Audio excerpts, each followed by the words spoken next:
Oof. Okay, we might watch all of this. I feel like Dave is about to get... Dictionary, I think. Oh! Wait, no, I'm not even understanding what you're saying here. I know. We all know. We understand. You haven't been understanding for like the last 15 minutes. Oh, no. So he's so mad now. He's so pissed off. I know you like dominate 20-year-old like OnlyFans sluts in debates. I also dominate 45-year-old comedians in debates. Which? Oh, Dave went for the ad hom after embarrassing himself in this whole conversation. Whatever, dude. All right, listen. Oh, no. I heard this was a bloodbath. Dave Smith tried to debate Andrew Wilson and just... If you're going to debate Andrew Wilson, you need to be like up on your philosophy because you need to have some really strong fundamental understanding of what your core beliefs are because he has that down pretty well. And if you're a libertarian, you probably have no core beliefs because it's one of the most memeiest ideologies on the internet that you just copy and paste and run with without having any understanding of what the formation of any state or the protection of any rights or the formation of anything would look like.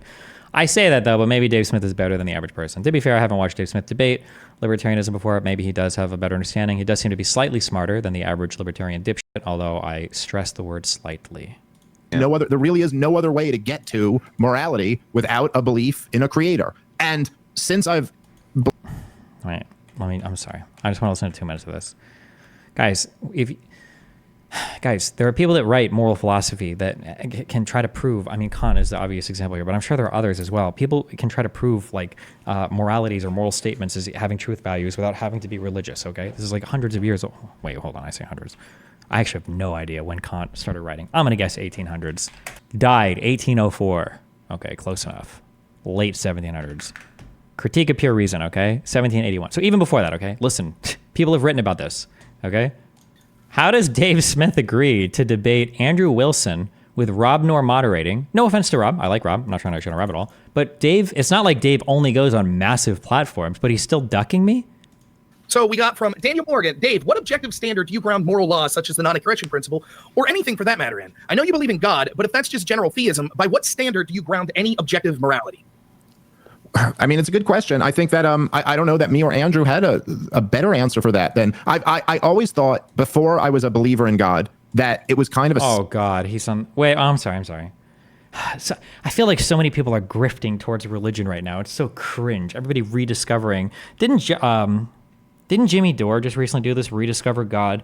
But maybe Dave has been religious for a long time. That's possible. I really don't know anything about this guy's background.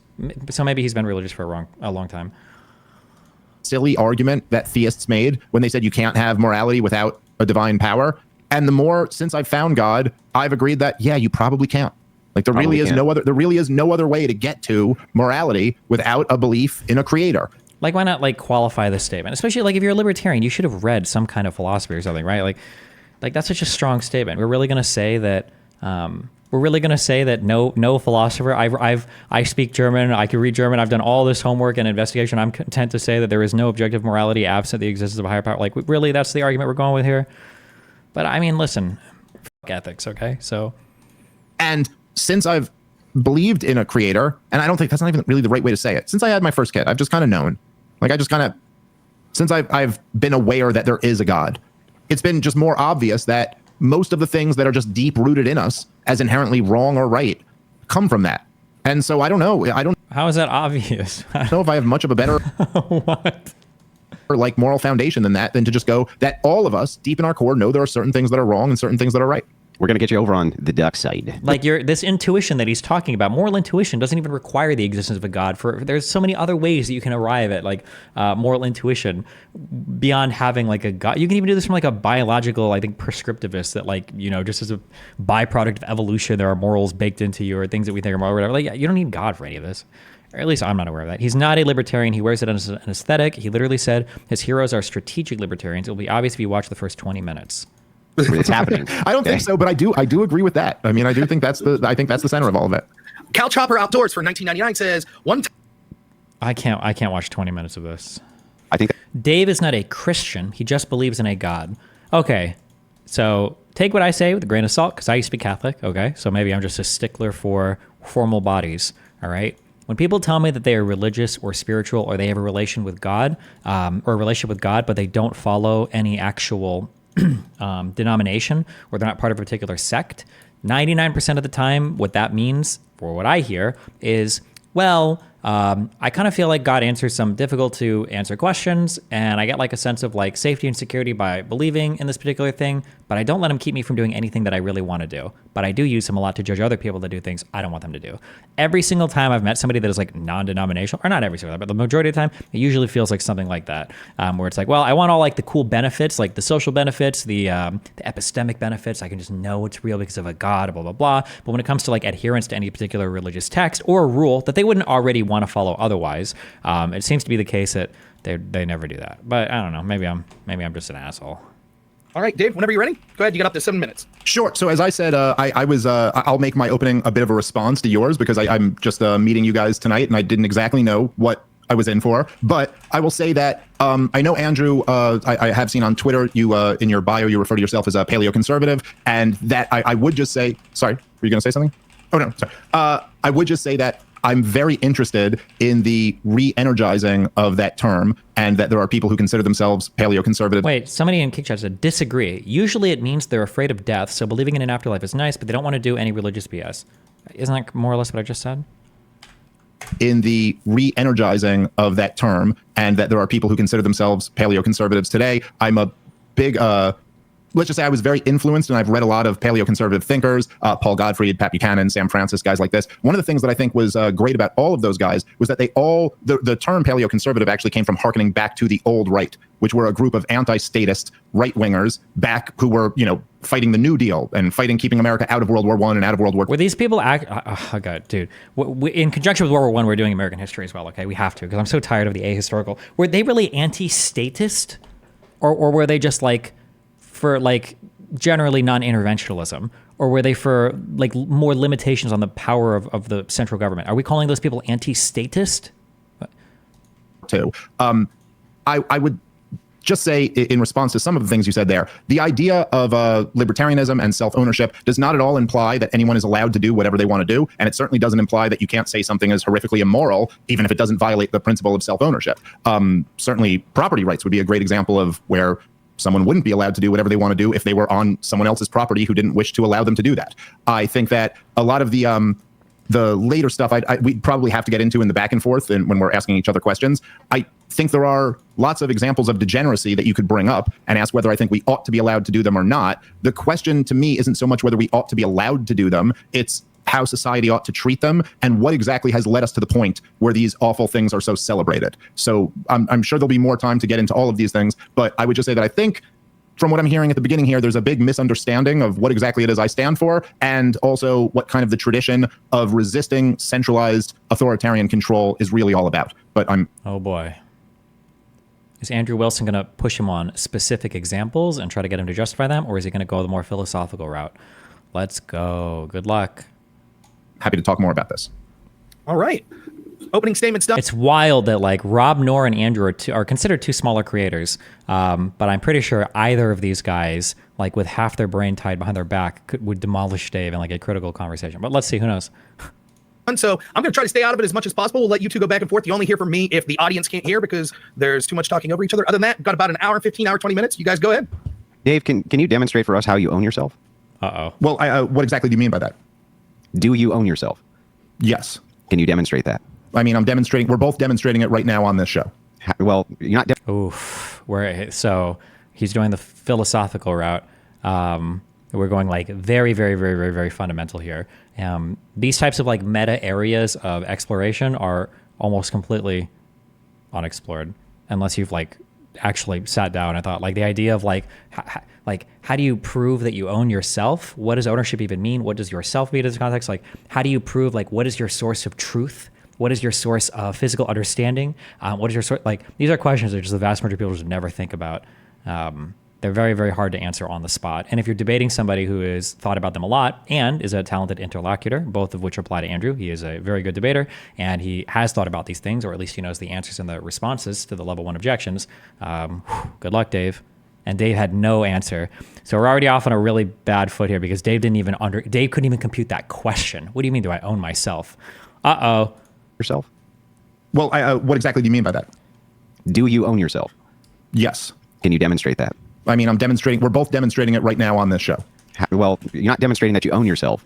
But what do you mean by own? Well, I think that ownership of a thing is just a social construction. That ownership itself is just a parameter of agreed upon criteria. Oh, okay, And the problem here too is Dave's going to agree to this because Dave hasn't thought about this at all, and he's going to have, there's nothing he can do besides accept Andrew's definitions. But if you're already like lost, if you're already at sea in a conversation, and then while you're at sea, you're accepting the definitions that your interlocutor is giving to you, like you're completely f***ed in whatever argument is coming up. You're basically like bending over and you're saying like, please, like don't f*** me that hard. Or maybe he's not. Maybe he's going to reject it, and I just wasted that whole splurg for nothing. And criteria. Oh, okay, which, but if you were to, hang on, let me finish the point. Sure. For which, so that's how we know. So I own that guitar because we agree that I own that guitar. That's it. That's the only reason I own it. I don't think that there's anything that you can point to that would demonstrate that this exists outside of a social construction we agree to. Okay. Well, Oh shit. I'm missing your point here. My point is that I think It's over. It's all over. it's a social construction when you say that you own yourself. I don't think Oh, that I you didn't do. say it's not a social construction. Well, then you don't own yourself? That's a false binary. I'm not. Hold on one second. No. That's a law of logic. You either do or you don't. No, I didn't say. No, you're asking me if I do or I don't. So if you want to get like really technical, you either do or you don't. Technically, even in terms of logic, not everything has to be binary. Like something could fail to have a truth value. So for instance, if somebody says, is killing right or is killing wrong? You could say something like, oh, well, actually, I subscribe to moral anti-realism. I don't believe that any moral statements actually have any truth value. So I wouldn't say that it's right or wrong. I would say it's undefined. There is no truth value to this particular thing. This is like very anal. This is stupid philosophy. Philosophy sucks. No one cares about this. 1 second. No. But so technically, Andrew's wrong. Dave, this is like very basic, like, is this basic logic 101? I'm sure it's, I just call it all prop logic, even though I've never taken a prop logic class. If Dave can't even understand at that point, though, oof, okay, we might watch all of this. I feel like Dave is about to get demolished. We won't watch all this. We will get to Kelly and Jessica tonight, I promise, okay? Okay, here we go. No, that's a law of logic. You either do or you don't. No, I didn't say. No, you're asking me if I do or I don't. Do you want? And when he says law of logic, I think he's referring to. I think it's called it's one of like the three fundamental truths, like the law of the excluded middle. In logic, the law of excluded middle or the principle of excluded middle states that for every proposition, either this proposition or its negation is true. But I believe that you can argue that there are certain statements. So for instance, if we say that we're like a moral anti-realist, you can argue that, well, actually, there might be some statements that don't actually have truth values. There are other more like esoteric things, like different types of geometries or whatever, I think. This is the better, if you want to do a wiki for...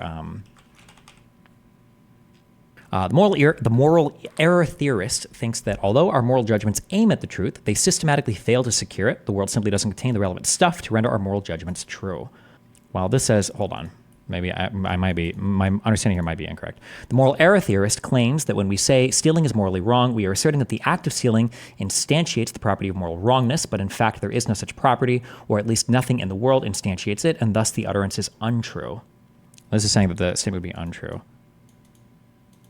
What am I thinking of? I'm not thinking of non-cognitivism, am I?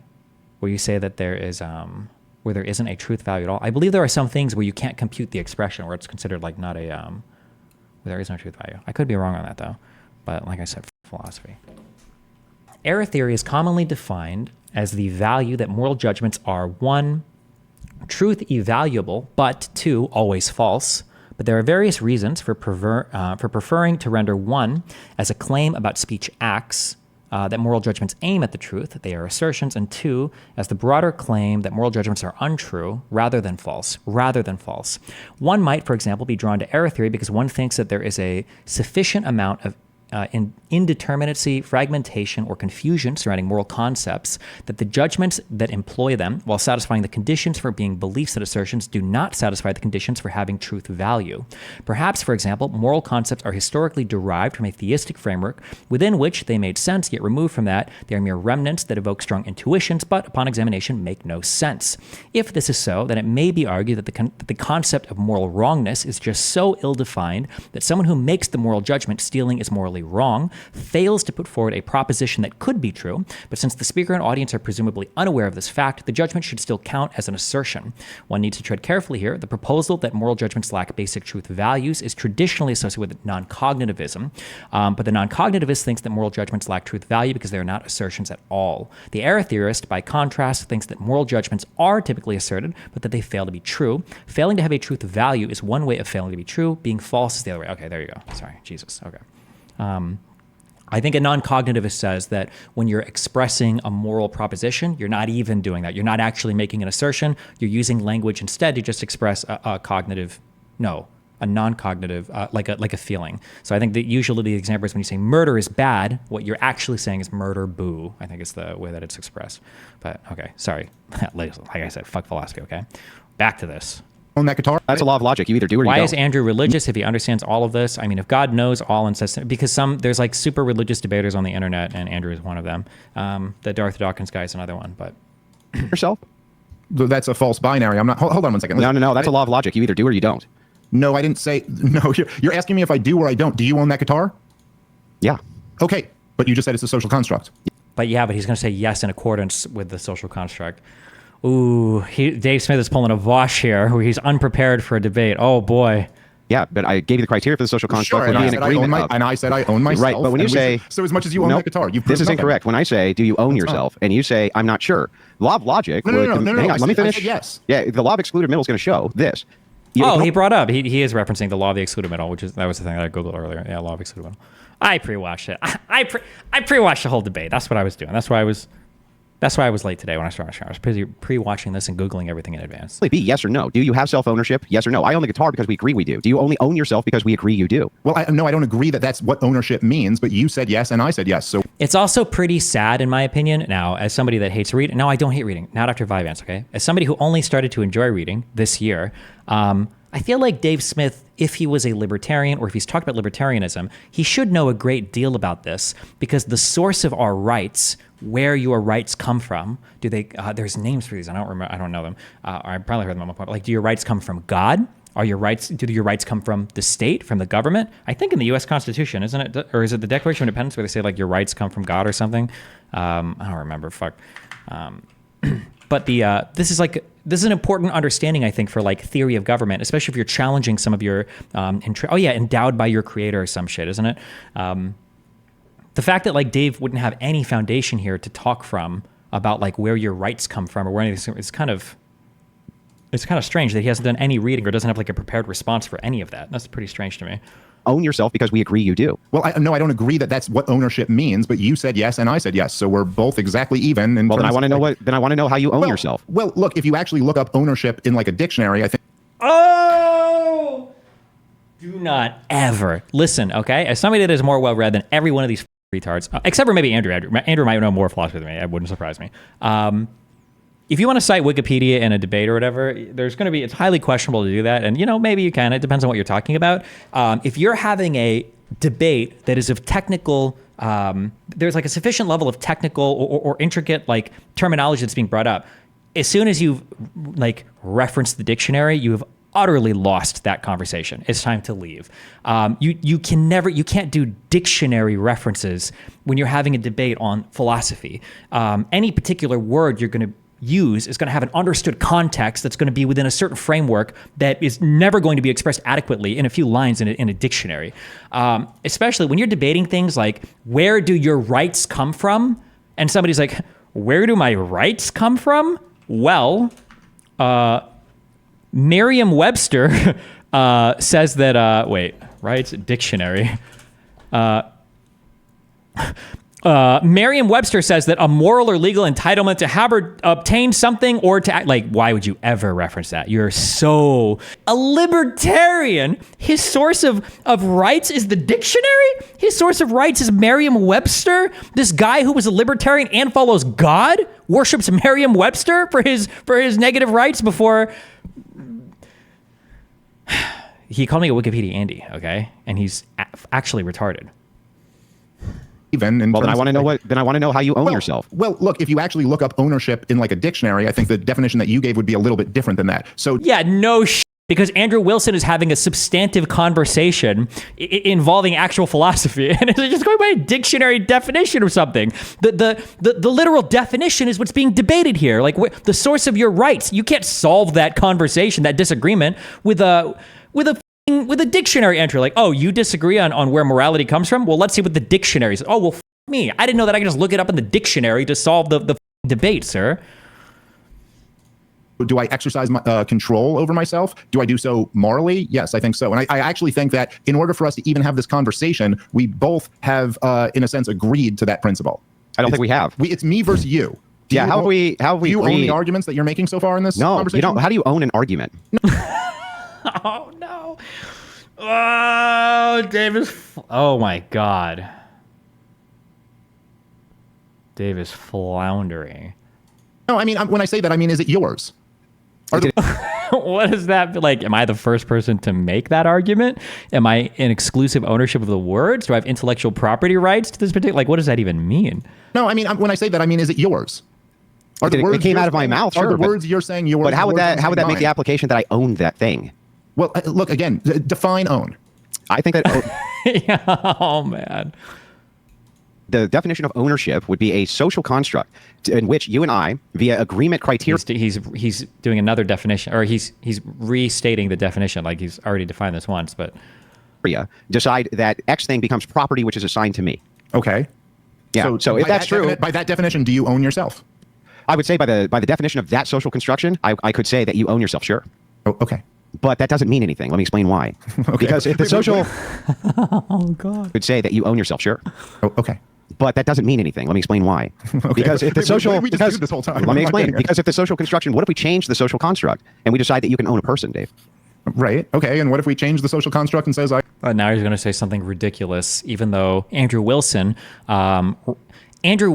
gave a hypothetical. But it was a clever hypothetical because it's like, well, what if we change the social construct to do something that we both agree is abhorrent, but that has historically been a thing, slavery, right? So Andrew Wilson proposes a hypothetical, but it's not a ridiculously, wildly crazy hypothetical. It's actually a historical example that he's now using as a hypothetical. And Dave is about to counter by saying some ridiculous shit like, oh, well, what if we say that people are unicorns? I own your guitar and I own you. What Right. do you That's exactly Or right. just randomly defining shit as like whatever, yeah. What if we Okay. change the social construction of ownership to mean you can own a person? Does that mean that people no longer own themselves? Well, the difference here, right, is that, and it's the word that I mentioned that you didn't, is that I would say that ownership would imply that you're justified in that claim. And, How are you justified in that claim? Justification means that we're getting into epistemology, which means we're going to have to talk about like how do we justify beliefs. You've got like justified true belief. You've got like different ideas of like I don't even know any actual like theories of truth, right? Because fuck all, because again, cringe nerd shit. But fuck, why? Oh god, he's going to be stumbling. Andrew's going to have answers for all of these. Also, remember if you're talking to a skilled debater, and they're entering into some arena. People do this to me, and it pisses me off because it's so arrogant. Okay. Andrew clearly sounds confident in this conversation, okay? People will ask a question, or people will say a thing. Like, somebody will, like, I'll lay out a particular thing, and people say, like, oh, well, didn't you say this to Melina? And I'll be like, yes, I did. And they'll be like, oh, well, look, that defeats your time. It's like, do you not think that when I answered yes to your question that your follow-up wasn't incredibly obvious? Why did you think you were going to trap me by asking this question? Obviously, I'm answering your question with a high level of confidence, and I know what your follow-up is going to be, and obviously, I have a counter to the follow-up you're about to ask. Why would you assume otherwise, right? The idea that Dave thinks that like he can get Andrew and like, oh, what about this? And Andrew's like, yes. And he's like, oh, well, what about... Oh, my God. Sorry. Okay. It's just, this is like the meta debate theory and everything is just... would imply that you're justified in that claim. And How are you justified in that claim? How am I justified in the claim of owning myself? Yeah, you just said if you agreed it's a Okay. social construction. So if we agree that it's a social construction, then we can own other people as via a social So the construction. major- That would be justified. Well, I don't think so. So the major difference there, right, is that as we're having this conversation, and clearly what's the goal here? To persuade, probably not to persuade each other, but at least to persuade the audience who's listening to us, because we... Oh, now he's like, he's drunkly stumbled out of the arena to the outside, and now he's like, well, and it's like, yeah, Jesus. What? We recognize that they are in control. Forget the word own, because that's triggering, evidently, but they are I'm in not triggered control. by the word own. Okay. When I say triggering, meaning that's going to start a whole nother debate about semantics. So He's doing so many. I should write these down as examples. No, fuck, that would be it'd take too long. I do need to start recording things. You know, one thing I learned in Israel that I'm trying to apply to my life more if you're a business owner, okay, I think working on your workflows is really important. Like having it so that you can go from like idea to recording it somewhere, or idea to like application, or like smoothing the friction in your life so that you can easily do things without being impeded by bullshit around you. I think it's a really important thing to do. I've been working on that with like different workflows that I have. I need to think about if I want to start listing examples. This thing here, him saying semantics. You know what? We should. We should. This is under, what do we call this? Personal, no, strategy, beliefs, debate pervertry. Do we have one for this is semantics? Share with timestamp. Yeah, but semantics. Okay. When I say triggering, meaning that's going to start a whole nother debate about semantics. Who's the more effective debater, Andrew or Rob Noor? They both debate in different ways. Rob Noor's preferred strategy usually involves like a hyper awareness of individual facts. And if you're not aware of them, you're probably going to flounder in the conversation. Andrew's debate strategy revolves around a hyper awareness of, I would say, like having at the very least a rudimentary understanding of philosophy, and maybe beyond that. I only say rudimentary not to insult him because my understanding of philosophy is rudimentary, so I wouldn't be able to identify more than that. But if you know a little bit of philosophy and the other person knows nothing, then you're going to be completely lost. Yeah. So they're two different styles of debate. I'm sorry, but anyway. When somebody says, let me explain the difference here. When somebody says, this is just semantics, that's a valid point to bring up when somebody is either trying to maybe equivocate on something, they're trying to make something sound different, or they're trying to, I don't know, they're obfuscating with language. If I say something like, oh, like yesterday, you remember when all the kids like ran to the store? And it's like, you keep saying they ran to the store, they didn't run, they jogged. Okay, semantics, whatever, right? When somebody says semantics, what that's an abbreviation for is the semantic, they say semantics, but I feel like it's really syntactical input. But I don't know why they say semantics. It feels like you're talking about syntax. But what you're saying is that the word that you're inputting here is not really relevant, right? Okay, fine. They ran, they jogged, whatever the f*** you want to call it. This is semantics. Who cares? It's not relevant. The particular word I'm using here, you understand what I'm saying? It's not relevant, right? However, when you're having an argument about definitions, about words, about oftentimes philosophy, you can never just say just semantics. Excuse me, it's not semantics. You're actually arguing about the content itself. You're having substantive, meaning like substance-related disagreements about what's being talked about. You can't just dispel that by calling it semantics. It's the subject matter of what you're debating. Like that's such a stupid. He's already done. Wait, do I have one for dictionary? Do I have a debate pervertry for invoking the dictionary? What would we call that? What would we call somebody who brings up the dictionary? You can't cite a dictionary definition in a debate. Oh, the Webster Warrior. I like that one. The Webster Warrior. If you are having a debate around a topic that requires a certain level of, what would you say, of complex contextual understanding, but when confronted and not being able to provide satisfactory justifications for your arguments, you appeal to a dictionary definition. Something like that. The Webster Warrior. Ooh, I like that one as well. The Webster Warrior or the Oxford Offensive. We'll have two names here. We can dual name them. Okay.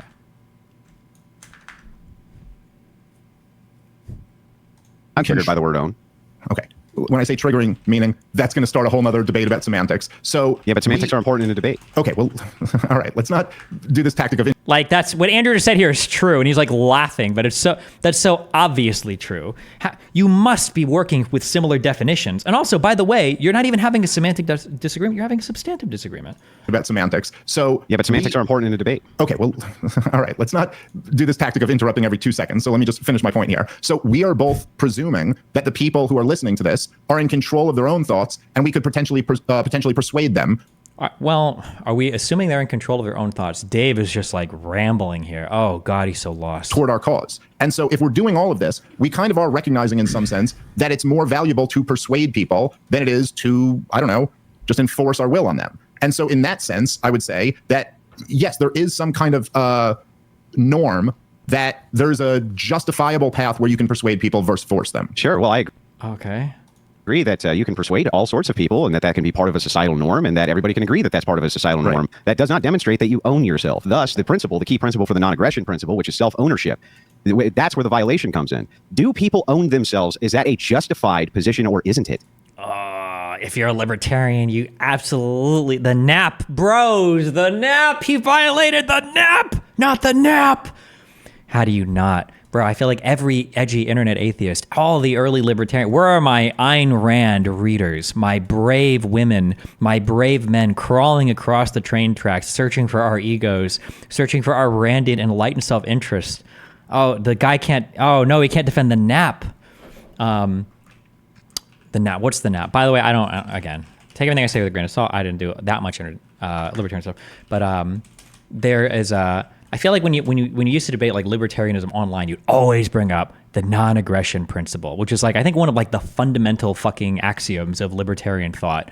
And it has to do with the idea of like, when are you allowed to exercise force against another party? When is it unethical or whatever? The non-aggression principle, also called the non-aggression axiom, is the legal or moral rule that states that any person is permitted to do everything with their property except aggression, which is in turn defined as the initiation of forceful action, which is in turn defined as the application or threat of physical interference, property breach, or fraud, any of which without consent. The principle is also called, so this is how libertarians will argue. For instance, I believe that like taxation is theft. And I think they argue that from the axiom of the non-aggression principle, that the government is exercising control over my private property in an aggressive manner, et cetera, right? Yeah. Oof. Okay, sorry. Jesus. Oh no. I'm saying that, yes, I think it is. But again... Then can you demonstrate it? But what would you mean by that? Read the next paragraph on that wiki. The non-aggression principle is considered by some to be an essential idea of libertarianism, voluntarism, anarcho-capitalism, or minarchism. Okay. Based. What do you mean to demonstrate that you own yourself? You would have to prove that you own yourself. That I can control myself, or what? Again, just be clear about what you're asking. Well, here, let me give you an example. Yeah, I'll give you an example to the contrary. If you do get caught in a debate like this and you don't understand what the opponent is saying, like there are clever ways to make it, like, because Dave is clearly flustered here because he doesn't even know how to begin to answer this question, right? Rather than showing your flusteredness, you should just ask for a clarification. Like, well, when you say own, can you tell me what you mean by that, or give me an example so that I understand like what level we're speaking of? It's kind of like when a person when you forgot like a girl's name, or you forget like a foreigner's name, and you're like, instead of saying like, what was your name again? You're like, can you help me pronounce your name? How do you say it again? I have seen throughout all of human history that human beings seem to be able to own other human beings without much problem. That doesn't seem to be a problem. As long as the social construction of ownership of the time states that you can own another person, you seem to be able to just fine. Right. So this axiom of self-ownership is not obvious to me. To be an axiom, it has to be self-apparent and self-obvious. So what demonstrated that people owned other people throughout time? Is he just going to say the social contract thing again? I feel like Andrew's already answered this question twice with the same answer, but we'll see what he says. Prove that to me. Yeah, the same way you just said to me, prove to me that I own myself. I did. No. Hold on. I'll prove it to you again. Well, hold on. Let's try to not. We're only a couple minutes. You interrupted me. I didn't interrupt you. Well, hold on. You just asked me to prove that I own myself, and then you asserted that throughout history people owned other people. So prove that. Yeah, but we already did, and let me explain how. Is it going to restate that you and I have an agreement, social contract, that we agree that, or the socially constructed idea of what ownership is, and we agree to that, and blah, blah, blah? I already agreed that ownership is a social construction, and that throughout history, the social construction had changed where people were able to own other people via the social construct. So whatever the social construct is of the day, that's all it is. As long as you agree that ownership is a social construction, you basically have to bite that bullet, right? Yeah. But you never want to be biting a bullet in a conversation you're not even equipped to have, because you're about to be biting the pillow after that. Wait, no, I'm not even understanding what you're saying here. I know. We all know. We understand. You haven't been understanding for like the last 15 minutes. Oh, no. So we agreed it was a social construct, and then your next statement after that was, prove to me that you own yourself. Yeah, a social construction doesn't exist. an objective reality. Right. It's so a you said term. prove, It's a so yeah. prove to me that anyone ever owned someone else throughout history. And all you said was it was a social construct as well. You mean like a contract of ownership between slaves or something? No, it's your question. So you tell me how. Yeah, to my answer it. claim is that ownership is a social construction. Do you agree or disagree with that claim? I think it is a social construct, but Okay. there also can be ethical and non-ethical or moral and immoral. Well, then if forms you of make the ownership. assertion that it's anything more than a social construction, Then justify it. then the burden of claim is on you to demonstrate how it could be. Yeah. Well, okay. I mean, But you can't. He's got to pivot now. Why would you add more onto it, Dave? You couldn't even justify the first thing. Why would you add more things that now you're going to be asked to justify? Like, again, you're you have to dodging like pivot. Yeah, you can't. Yeah, you can't. There's. I don't know why you would have added more to that. my question here. I asked you the same question you asked me, and you weren't able to answer it either. He's already answered it 4 times. Part of the answer reason, it. by the way, part of the reason why I asked is because I don't exactly understand the question you're asking. We me. know. Are you asking me to say why I think how I could prove that it is moral that one person should own themselves rather than No. someone else own them? Is That's, that- what was that? When was that ever asked? Maybe he accidentally read that in the dictionary. That's not the question. So here's the question. Let me explain it to you. Okay. The non-aggression principle itself revolves around the idea that human beings own themselves, correct? Oh, like, you don't understand, guys. It's like, imagine you're having a debate with a fucking... Imagine you say you're like a big... I don't even know. You're like a big DBZ fan, and you're debating some Harry Potter kid, and the Harry Potter guy is giving you an explanation for why GT isn't canon or whatever. It's just like, the idea that like a libertarian needs the non-aggression principle... by the way, also, hold on. Well, let me just finish that thought. The idea that a libertarian is having the nap explained to him is... probably the single most humiliating thing that is imaginable. Probably the single most humiliating thing that could ever happen. This is your starting point.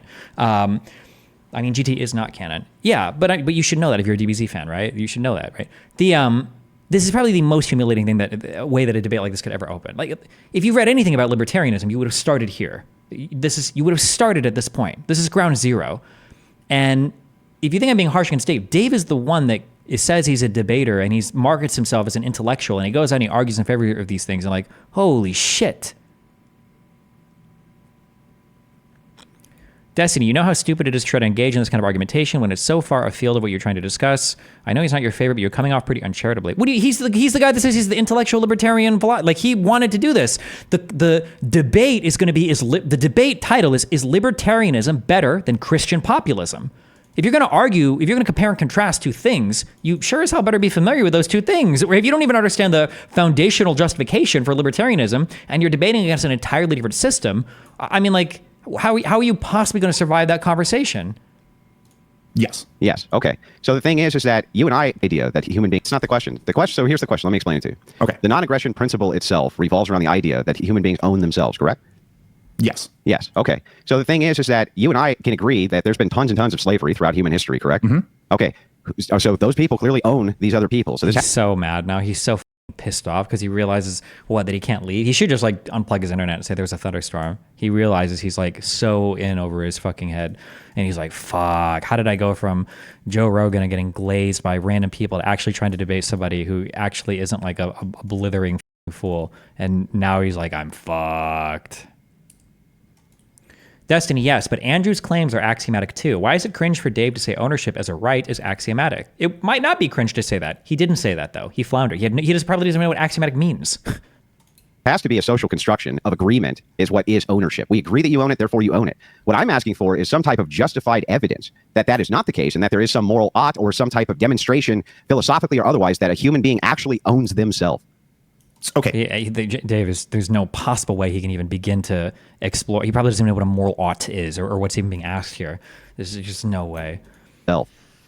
Okay, so just to be clear here, if I were to say, if you're saying ownership meaning just strictly control over who has something, then yes, there have been lots of times where people can come just take all your stuff and then claim they own it. And if you're saying the law recognizes it or the society recognizes it, then essentially they own it. So they can do that with people too, right? Right. And in a sense, I agree with you. And that, then you don't own yourself. Okay. Let me just finish what I'm saying. Okay, go ahead. All right. I mean, dude, we got a long show here, so let's just let each other talk. So in a sense, I agree with you. Yes, you can take possession of something. I don't think anybody is arguing that, and I don't think it's a very impressive point to make, that yes, people can take possession of something, and that could be codified by law or society. If the NAP is an axiom, how do you prove it? Isn't the whole point of an axiom is that you can't prove it? Well, I think it's asserted without proof. You don't need to prove it. It's supposed to be like a foundational claim, right? Something that's axiomatic or, right? But Dave, I don't even know if Dave knows what an axiom mean? I don't know even knows what that even is. He could say that, but he didn't say that because he has no understanding. He's completely lost right now in this conversation. What we're talking about is something slightly different, which is justified ownership over something. So then the claim is like whether it's morally right that you own this or not. Fair enough. And I'm sure there's lots I'm just of looking areas, for the demonstration of what is morally right. Sure. Well, okay. If you're looking for the demonstration of what is morally right, I'm sure there's lots of areas where you would believe something is morally right and something else is wrong. And the demonstration of it would be what? That this is what you believe. This is what seems to be right and wrong. This is what has been accepted. And no, my justification would be divine command, not seeming. Yeah. Jesus Christ. Obviously. What do you mean seeming? Dave, you yourself early. Wait, wait, does that come later on? I mean, regardless, Dave says it that once I found God, I started to realize where moral statements come from. Not about a feeling. Andrew is I think divine command theory, I think, is about the most common form of like getting morals from God. Basically, I think it's moral because God says it is, essentially, right? Divine command theory is a meta-ethical theory. So meta-ethics are your highest levels of ethics, and it seeks to answer the question of what even is goodness, right? What is a goodness? What is good? Is a meta-ethical theory which proposes that an action status as morally good is equivalent to whether it is commanded by God. He's religious, of course. Divine command theory is going to answer questions of what is good or not. And this is going to be through direct revelation or whatever. It's probably how he gets it. God tells you some bullshit. I don't know, or some other way, but what you believe. This is what seems to be right and wrong. This is what has been accepted. And no, my justification would be divine command, not seemings or phenomenal conservatism. Okay, sure. So, okay, but so divine command. So, and how would you exactly determine what is and isn't divine command? Is it going to be? I don't know what Andrew's answer here is. Either like special or direct revelation. Or I don't know what the name of it is. If you like study it through biblical text, or if you have, maybe he argues with moral intuition. I don't know what his answer is for this. Well, let's assume for a second that I was, I don't know, like delirious, right? And just thought I talked to God and he gave me commands, right? If it's just preference, if we're just going off of preference, just things which Dave prefers are true, and Dave just prefers that you own yourself because he does, then any preference that I came up with in this delirious state where God was speaking directly to me would be just as valid as whatever preference that you just axiomatically come to because you just want them to be true. What my claim here is that libertarianism, at its foundation, at its fundamental foundation, is flawed because I think what he just referred to, I think you could consider that special, or is it called direct revelation? Is where you think God is speaking to you and is telling you personally, like what is a, I think what is a, I don't know if direct revelation. It's not important to look it up, but I don't know if that would be the formal term for it, or if he just described that, would that be formally? This axiom of self-ownership isn't actually true, but rather a social construction which is asserted as though it is a truism when it clearly is not. So it's a fundamental flaw. The reason that you guys come up with such absurd conclusions like that prostitution ought to be legal and all these other things is, and by the way, Dave, you have to end up with that. Otherwise, people don't own themselves. Do you think the state should come in and like, stop your brother from unaliving himself, for instance? Do you think that they should do that? Well, all right. Stick with your point that you were making at first, because you're just jumping all around here. Well, no, so I'm the first thing you were. He's not. He's giving an example that serves as a contradiction to what Dave was asserting earlier. But oh my God, I wonder if Andrew must realize how far behind Dave is in the conversation. I don't know if Dave must realize also how far behind he is in the conversation. I'm curious what the level of realization is on both sides here. I'm so curious. Well, I already gave you the point. I'm saying I reject your axiom. I reject the axiom of self-ownership until otherwise demonstrated. That's my point. Okay, so what would so you're saying that if I'm sorry, I'm just trying to understand the first part that you're saying here because I'm not getting it at all. So you're saying if somebody hallucinated that something was right and wrong and it was horrifically not right and wrong, that somehow that disproves the idea that anything is right or wrong? If it's only axiomatic and based on preference, it would be just as valid. So how do you determine if anything is morally right or wrong? When you ask questions like this, you he's going to have an answer, right? Like I feel like Dave thinks he's like asking a good layup question. Like, oh, okay. Well, then how do you determine? Of course, Andrew's going to have an answer for this, right? If it's from a preference base, you couldn't. Okay, so how do you determine that anything is morally right or wrong? I do it from divine command. You do it from preference. I'm meeting you where you're at. You do it from divine command. What does that mean? Explain that. So this means that I follow Christian ethics. I use transcendental categories inside philosophy to create justifications for the values which come from God's laws. That's what I do. That's a lot of words to not say anything.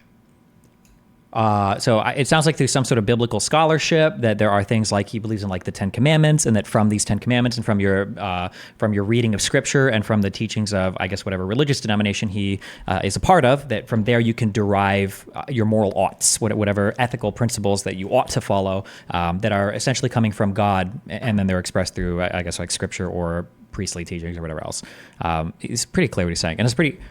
I imagine it's probably a pretty standard answer for somebody who is a divine command theory person. Where's divine command theory is probably like the standard position of most of like most Christian religion, of all of it. Like where else would morals come from if not commanded by God? I would imagine, right? And how do you determine? Do you know what something is right or transcendental? wrong? Do you know what transcendental categories I don't are? understand the words. It sounds like you don't understand. Okay, explain it to me like I'm really stupid. I don't understand any of the words. So explain it. You don't, but he doesn't. I'd say it's okay to admit that, but like, I don't think I could give a good explanation of what a transcendental category is. What would that be? An immaterial category that contains or holds some information that you need, I don't know, some kind of transcendental. Transcendental has to be something that is like outside of the like our like the physical world or whatever. I guess that content is being provided by God. I'm not actually sure. Fuck, here he comes to talk to me. 1 second. Also, if you want to sound really smart about ethics, just say something about transcendentalism, because I'm pretty sure that's what Kant's ethics are. Isn't it called transcendentalism? I actually know. I think transcendental ideas usually are like above or meta abstract or whatever it is, but I don't know. We'll see. Good luck. To me, how do you determine if something is right and wrong? Okay, so what I would do to make these determinations is we start with objective versus subjective. Is it a subjective value or is it an objective value? If we start with it just being a subjective value, then who cares? We never need to go any further than that. We just never need to go any further for justification. So what I've determined is that your values here in libertarianism are subjective value based. Therefore, there's never reason for me to justify anything objectively to you because any subjective preference I have is just as valid. You're not answering my question at literally, all. That's the most precise answer you could ever get. Andrew, how do you determine if I something just is told right or wrong? you divine command. And then I asked you what that means, and you said I just nothing. explained. No, you didn't. Yeah, you just said that you think my Dave is trying to ask the question, but he's like so out of the conversation he doesn't even know what to ask. I think Dave is getting at a good question. The precise question should be: you said that divine command theory is how you determine what's right or wrong. Well, how does God communicate those commands to you? Right? I imagine you can't perceive the commands of God written in the universe somewhere, right? You use divine command theory, God commands the thing. How do you receive God's commands? Is essentially what Dave should be asking. But he's like so out of this. Basis is okay, fine, Dave. I'll make it super yours? simple because God tells me so. Is that better? Yes. Okay, but that's special revelation. I don't know if Andrew believes in that or not. Like that's like God communicating it, like beaming it into your fucking head. Earlier he made it sound like it was through biblical study and shit, which I don't think counts as special revelation. But for you, sure. No, okay. That's the answer. That's the answer. Okay. God tells me so. God tells you. Yeah. Like, and through what means does God tell you this? He but directly communicates right into my brain. He's like, that shit's wrong. Okay. I think that's special revelation. I think.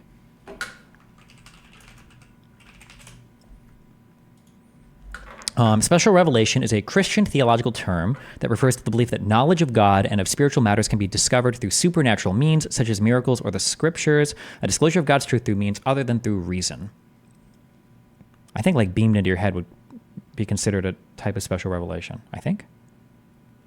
The forms of special revelation, as considered by mainstream Christianity, are personal experience, miracles, prophecy, the early life of Jesus Christ, the scriptures. I didn't know scripture counted. But okay. Wait. Maybe what I'm thinking of is private revelation. Wait, is it?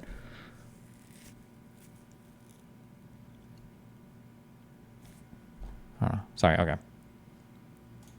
Yeah. All right. So just to be clear, the point of that is that, Andrew, it sounds very good when you attack someone and say that's subjective. But when your response to that is God communicates directly into my brain, that also, I mean, I don't know what the word is for that. Subjective. But subjective would probably be the word. But that's my whole point. That's how I'm granting your entire argument. It's like, it doesn't matter. Ultimately, objectively. But your counter is also subjective. So right. So then that means that my preference is no worse than your own preference. Well, I mean, no, it means by your argument.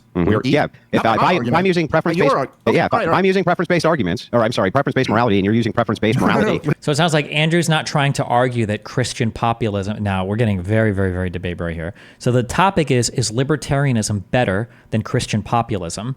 I think that a naive person might assume that the negation of this is libertarianism better than Christian populism. Might mean that you would have to prove that like Christian populism is better than libertarianism, but that's not true. You wouldn't have to prove the opposite.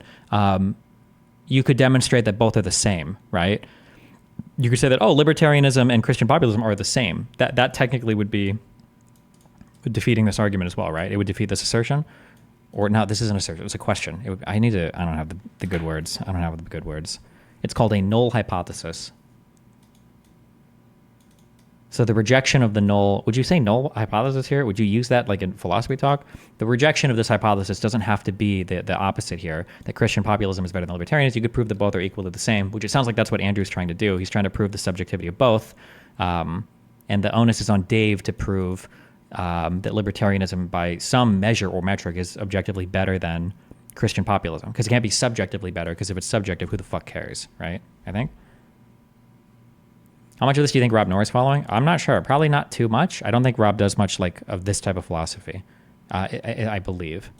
Listen, Then we're equal, Dave. to be clear, I don't think I am using preference-based morality. Got it. So can you make Dave, you can't. Like, Andrew literally walked you through your entire philosophy. How are you going to try to claim that you understand it better than he does when he doesn't even know the nap? He can't even do the nap.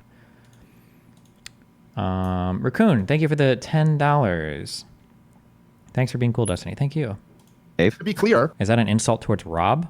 No, I just don't think Rob does like philosophy like this very often. Just like if Rob was having a debate with Pisco and Andrew was moderating, Andrew's not going to know all of the little ins and outs of all the little facts that Rob brings up because that's just not the type of debating that Andrew does.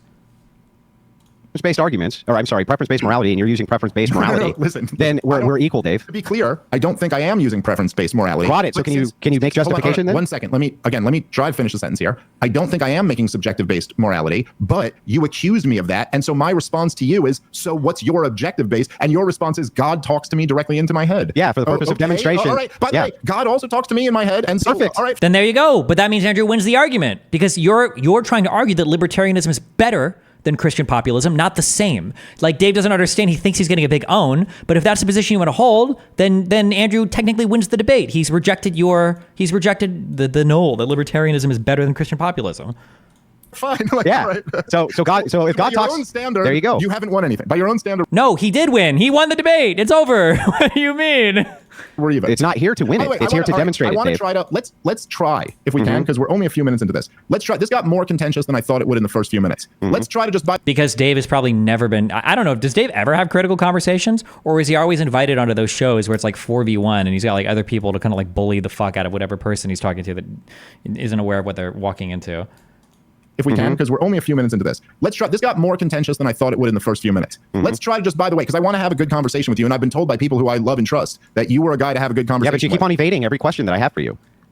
Oh, all right. I don't think I have. But So okay. let's answer. I will say Andrew is being really aggressive. If Andrew, like, if I was giving career advice to Andrew here, I don't know if Andrew cares about my career advice or not. Andrew should definitely be bridge building with Dave. Andrew should have been able to perceive, honestly, even before the nap thing, he should have been able to perceive very early on that Dave doesn't have any philosophical understanding whatsoever. And he should have just like played softball with him and like Socratically just kind of like poked and asked questions like, oh, well, like when you say that you own yourself, like, where does that ownership come from? Do you think that comes from God? Do you think that it's protected by states? Do you think that like it's a social contract? Like he should have been like Socratically just kind of like pushing and prodding and poking and like letting him figure it out that way, instead of going like master fucking debate bro on him, which is Ask me a direct question. Great. I'm happy to Should answer the it. state come in and stop your brother from unaliving himself or not, Dave? I would want them to. Yes. Yes. Would you want the state to stop a man from having sex with his sister if it would lead to a non-reproductive Jesus act? Christ. Wait, if it would lead to a non-reproductive Yeah, act, she has no that's- uterus. But that Yeah. was supposed to be worse than if it would reproduce. Yeah, it would be It would be less I'm worse. just saying that seemed like an unnecessary caveat to throw on there. But okay, wait, Jesus Christ, what you're talking about, like adults or Yeah, children? adult. he can't even. Oh my God! What I don't even know what Dave believes. Adults. Okay, fine, because for children, obviously, that'd be. Wait, so Dave's position was that. Wait, was his position that the state should come in and prevent his brother from killing himself? If it would lead to a non-reproductive Jesus act. Christ. All right, I don't think I have. But So okay. let's answer. Ask me a direct question. Great. I'm happy to Should answer the it. state come in and stop your brother from unaliving himself or not, Dave? I would want them to. Yes. Yes. Well, how does a libertarian answer yes to that question? I don't even know I have no idea what Dave even believes. Would you want the state to stop a man from having sex with his sister if it would lead to a non-reproductive Jesus act? Christ. Wait, if it would lead to a non-reproductive Yeah, act, she has no that's- uterus. But that Yeah. was supposed to be worse than if it would reproduce. Yeah, I mean, obviously, Dave. Yeah, no shit. Having a fucking like downy baby produced from incest fucking is obviously going to be worse than just two siblings fucking. Like, Yeah, it would be worse. It would be less I'm worse. just saying that seemed like an unnecessary caveat to throw on there. But okay. what? Okay. Wait, Jesus Christ. What you're talking about, like adults or Yeah, children? adults. The reason why this question is so difficult for Dave to answer is because he has absolutely no moral foundation whatsoever. Like, he doesn't even know how to evaluate the question, right? There's no application like incest bad, right? That's it. That's all that exists in his head. And like being asked to critically evaluate a question is impossible. He can't do it. I'm curious how he'd even try to answer this. That's why I think he's buying time by, exasperating and the goofy, facial expressions that make him look like the bull demons in Doom. But I don't think he has any. I'm so curious what he's going to say here. I don't think he has any reference internally for like any kind of moral statement that he can make about this. Let's find out. Okay, fine. Because for children, obviously, that'd be. Yeah, I guess I would want them to. He doesn't even know his own answer. I guess I would want think of what the libertarian guy has said. He wants the government to break into houses to stop adult siblings from fucking each other. What the fuck are we talking about right now? What? Okay, so you want the state to utilize authority. Well, not just the state. I would want anyone. Okay, so... Okay, you want random people to break into people's houses to stop... What are we even talking about right now? So I don't anyone understand. with the force to do it, or anyone with the strength to do it. So then those people don't own themselves. No, I don't think that's the conclusion. They don't have a right to do what they want with their own bodies? What else could ownership possibly mean? What could ownership possibly mean? If I own a can of Red Bull, I must have the right to destroy that can of Red Bull. Assuming I'm not harming another person, I must have the right to destroy my own things that I own. If I have any right, it must be that, right? I must have the right to end my own life if I have any right to self-ownership, right? But if somebody else can intervene in how I manage myself, then it sounds like I don't own that thing, which is kind of like one of the big libertarian arguments against things like, say, property taxes.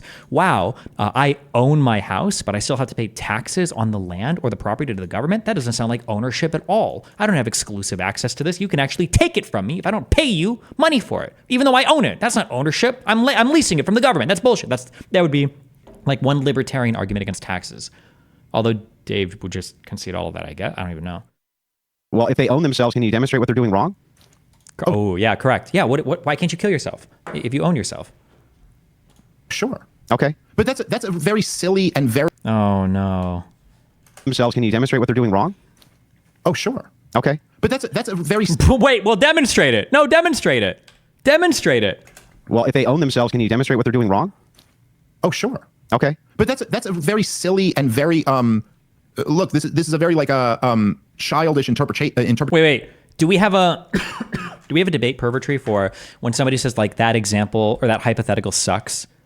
That has to be a we need one of these. What would we call this? Cloud killer? No true hypothetical. The shallow observer. The picky eater.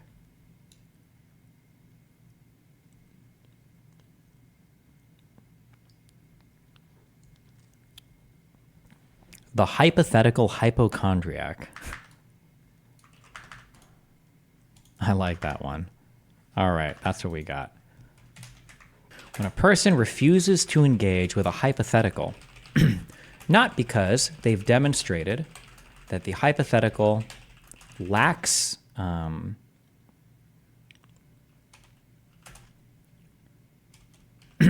lacks justification, or isn't a good comparison, is disanalogous.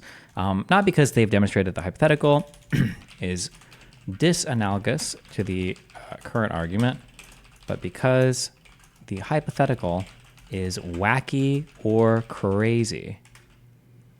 Is disanalogous? I would say inapplicable. When a person refuses to engage with a hypothetical, not because they've demonstrated the hypothetical is inapplicable to the current argument, but because hypothetical is wacky or crazy. How does hypochondriac make sense here? It doesn't really, does it? Hypochondriac just means you think you're sick all the time. I just like it because it's not an alliteration, right? Isn't alliteration only vowels? What do you call two consonants together? It is an alliteration?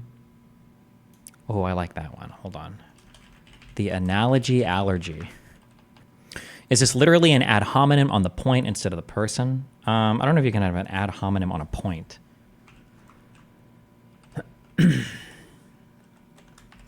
But the idea is to appeal to the absurdity potentially of a situation rather than to show why the analogy isn't actually applicable.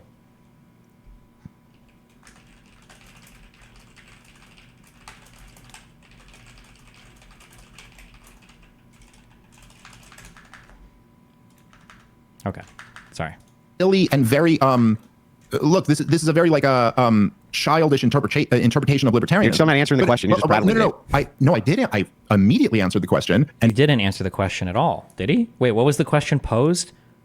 Didn't he try to ask him what? Hold on, let me listen to this. Well, if they own themselves, can you demonstrate what they're doing wrong? Yeah, he asked him to demonstrate what they're doing wrong. I don't believe he engaged with that at all because I don't think he's able to. He has no foundation to do it. oh sure, Okay. but that's a very silly and very His answer. Or wait, well, technically, can you demonstrate it? Yeah, I can. And then he just got. Look, this is a very like a childish interpretation of libertarianism. You're still not answering the question. You're just prattling. No, I didn't. I immediately answered the question, and now I'm responding to the point you made. So I immediately said, yes, anyone with the authority to do it, please stop, or the power to do it, please stop. And then I would Wait, that's not. Wait, what? Wait, I gave a meme answer. That's his actual answer? was responding to what you said. So I did answer the question. What I'm saying is that the idea that if you own yourself, and this is the fundamental mistake that you made at the beginning, therefore I can't say anything is immoral is ridiculous. And not only in the libertarian worldview, but in any worldview, there are lots of things, and I'm sure in yours, where there could be things that you don't think are illegal, but you still, or you don't think should be illegal, but you still think are wrong. We're not talking about any of this at all. I don't even know how we even got to that point.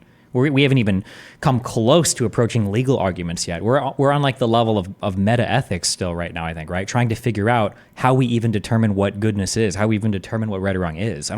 He's like jumping to like applied ethics. He's jumping like all the way to the law. Not even. I think applied ethics would be past. Even that's not quite to legal stuff yet, right? Legal application. So that doesn't mean anything. If I think people own themselves, I can't think there's something horribly wrong about this. That's not the point. That's not the point. The point is, can somebody else intervene and stop you from doing an action to yourself? That seems to imply that there is an ownership of yourself that is above or transcends your individual ownership of yourself, right? I don't know what I'm saying. So let me explain. Okay, sure. So please. If you want the state to go in, if a brother is banging his sister and she can't reproduce, I don't know how you can demonstrate. Why does reproducing matter in this? Why does reproduce matter? Because if you're introducing like a baby or another person, then you can say that harm is coming to another individual, and that's the mean by which you can say that the state ought to intervene. Obviously, everybody's going to agree in this particular debate that the state can intervene if another person is going to be harmed, and you could argue that a person that's being brought into the world with a high chance of mutations or whatever might be being harmed, although that's a whole separate argument. But like that should be obvious, right? That's so obvious. I'll explain Sure. why, so that you can't bank on reproduction as being a harm because it could have like some kid who's all fucked up. Yeah, that's obvious. Like, come on. So I'm just taking that out of the equation. Okay. Exactly. So that we can only fixate on two people that aren't causing harm to anybody else. Both of them are consenting, willing participants in this particular interaction. So why should somebody else be able to step in and intervene if these people own themselves? Gotcha. I'm just taking that out of the equation, right? She has no uterus, they can't reproduce, or maybe they're homosexuals, right? And they're just related. If they own themselves and they're adults, that is exactly what you would make the argument for gay marriage. They're adults. These adults are consenting with each other. Can you actually justify why that's wrong? Sure. Then justify why it's wrong. Well, I can Sure, I can justify it. Sure, I can. Yeah, sure. justify why it's wrong. Okay, there's two separate questions here, and this is almost like Oh God, he's gonna say there's two separate questions. Hold on, I'm trying to guess.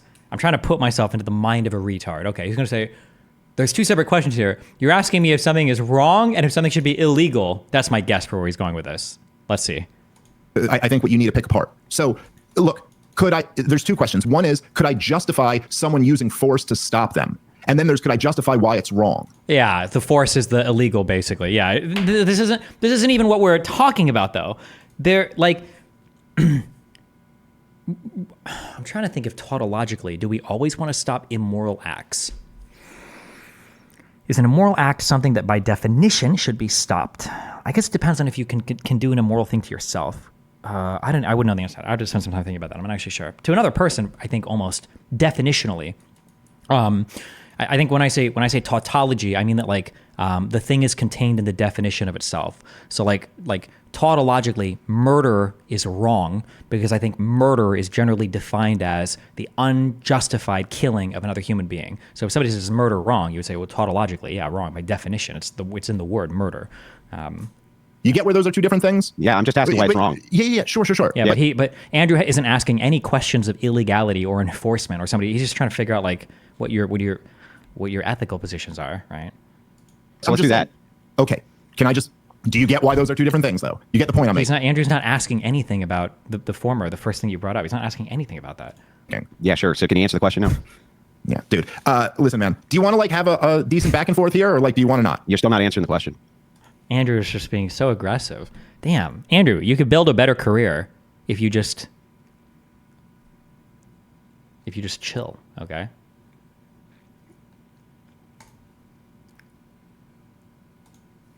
Okay. Can you justify why it's actually wrong for two consenting adults? Yeah. See, the thing is, I am answering the question. You're just kind of being a dick and trying to win the debate. When are you rather going than to having a answer the conversation. question, Dave? All right, give him a chance. So is that actually, like, does anyone listening to this think this makes for like good debate tactics? No, you actually are not like recognizing that there's a difference between these two things. So I just told you I do. Let's leave him. All right, do you guys want to do this, man? Oh no. Fucking like honestly, dude. This is just You've talked way more than I have, Dave. I just want you to answer my question. Can you justify it or not, bro? I don't know if Dave has talked more than I feel like at this point they've probably spoken equally. Okay. So anyway, I'll go back to saying, do you guys want to do? To be fair, murder is defined as being unlawful, not wrong. If I killed an oppressive dictator in my country, it would be murder, but maybe not wrong. No, I don't know if people would use the term murder there. And I think generally we consider most or all things that are illegal. I think we would generally consider those things wrong as well. I think that like illegality should theoretically be a subset of and completely consumed by like whatever our moral beliefs are. Like we should have a larger moral thing, and then a subset of that morality should be law, application of law, I believe. Unless what is like a law that we would consider like this is breaking the law, but it's not immoral.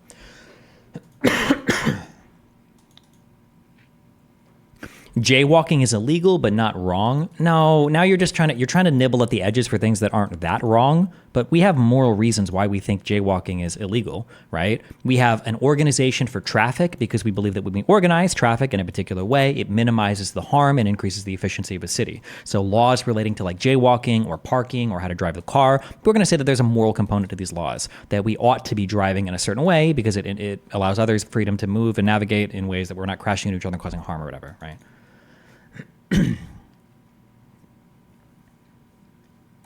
Do this? Do you guys want to like do a show here, or like what's the point of this? You want to? I asked you specifically if you wanted a conversation or debate. You said a debate. We're debating. No. I didn't say that. I said we could do whatever you want to do, dude. Yeah, so we're doing a debate. So let's not do a meta conversation. Just answer the question. The debate doesn't mean you talk over me every time I try to answer. I just want you to answer the question. No, I understand you do, and I was, but you're just 1 second. Here's what we're going to do. Dave can expound here on what he thinks is occurring here in this debate, and then before you come back in, Andrew, we'll give Dave a chance to specifically answer the question that you've aed. So Dave's going to do two things. Ask me the question again. I'm sorry. Can you? Dave has no idea. He's so lost. Holy shit.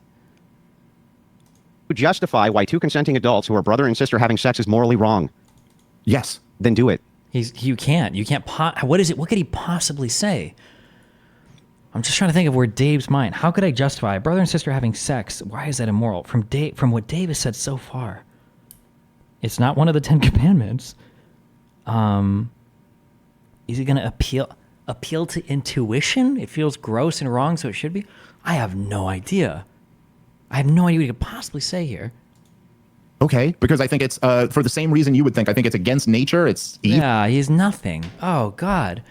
It's against nature. It just seems horrible. I don't know. Seems horrible.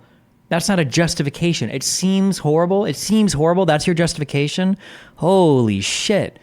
Andrew's... That was a softball. Andrew should have asked him, why is it wrong to have sex with a child? He should have asked him a way harder question, because it seems wrong. Would that have been his response? Do you have a better answer for why it's wrong? Well, yes. Yeah, of course. Again, divine command theory. He's got objective, he's got like literally an objective moral philosophy that'll tell him why it's wrong, right? Literally that God command. Although I don't know if God has rules against incest. Actually, I don't know if that's a rule in the Bible somewhere. I don't know, but it's gonna come from God somehow through special revelation. Divine command. Divine command. Okay, fine. So I also say divine command. That's why it's. Yeah, but then you lose the debate. You're supposed to be arguing why. When you say that, do you just have no moral system whatsoever? By the way, fuck. Oh, I rewrote a lot of these. But there's so much that's going on here that Dave is like perfectly, he's like perfectly encapsulating. No, not encapsulating, I'm sorry. That encapsulates what he's doing, or that he's demonstrating, you could say.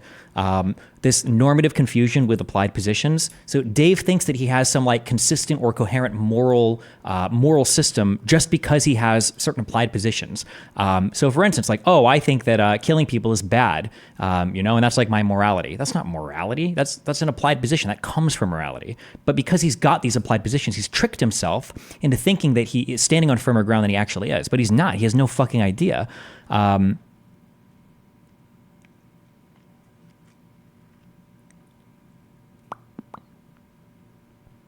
I think I actually have this written down. When it comes to like an aesthetic versus a function of a particular thing, right? So Dave has like he's exhibiting the aesthetic of being like a rational person who's like developed this good, moral system, blah, blah, blah, right?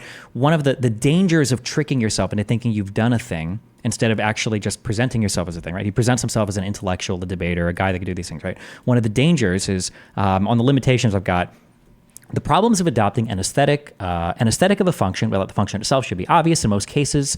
They've manifested throughout history as obvious scams, be it multi-level marketing schemes, snake oil salesmen, used car salesmen, or other types of scammers. The damage from people who wear truths or rationality as an aesthetic do damage on two different fronts. They lure the listener into a false sense of security, fooling them into believing that they are standing on epistemically firm ground when the truth is anything but.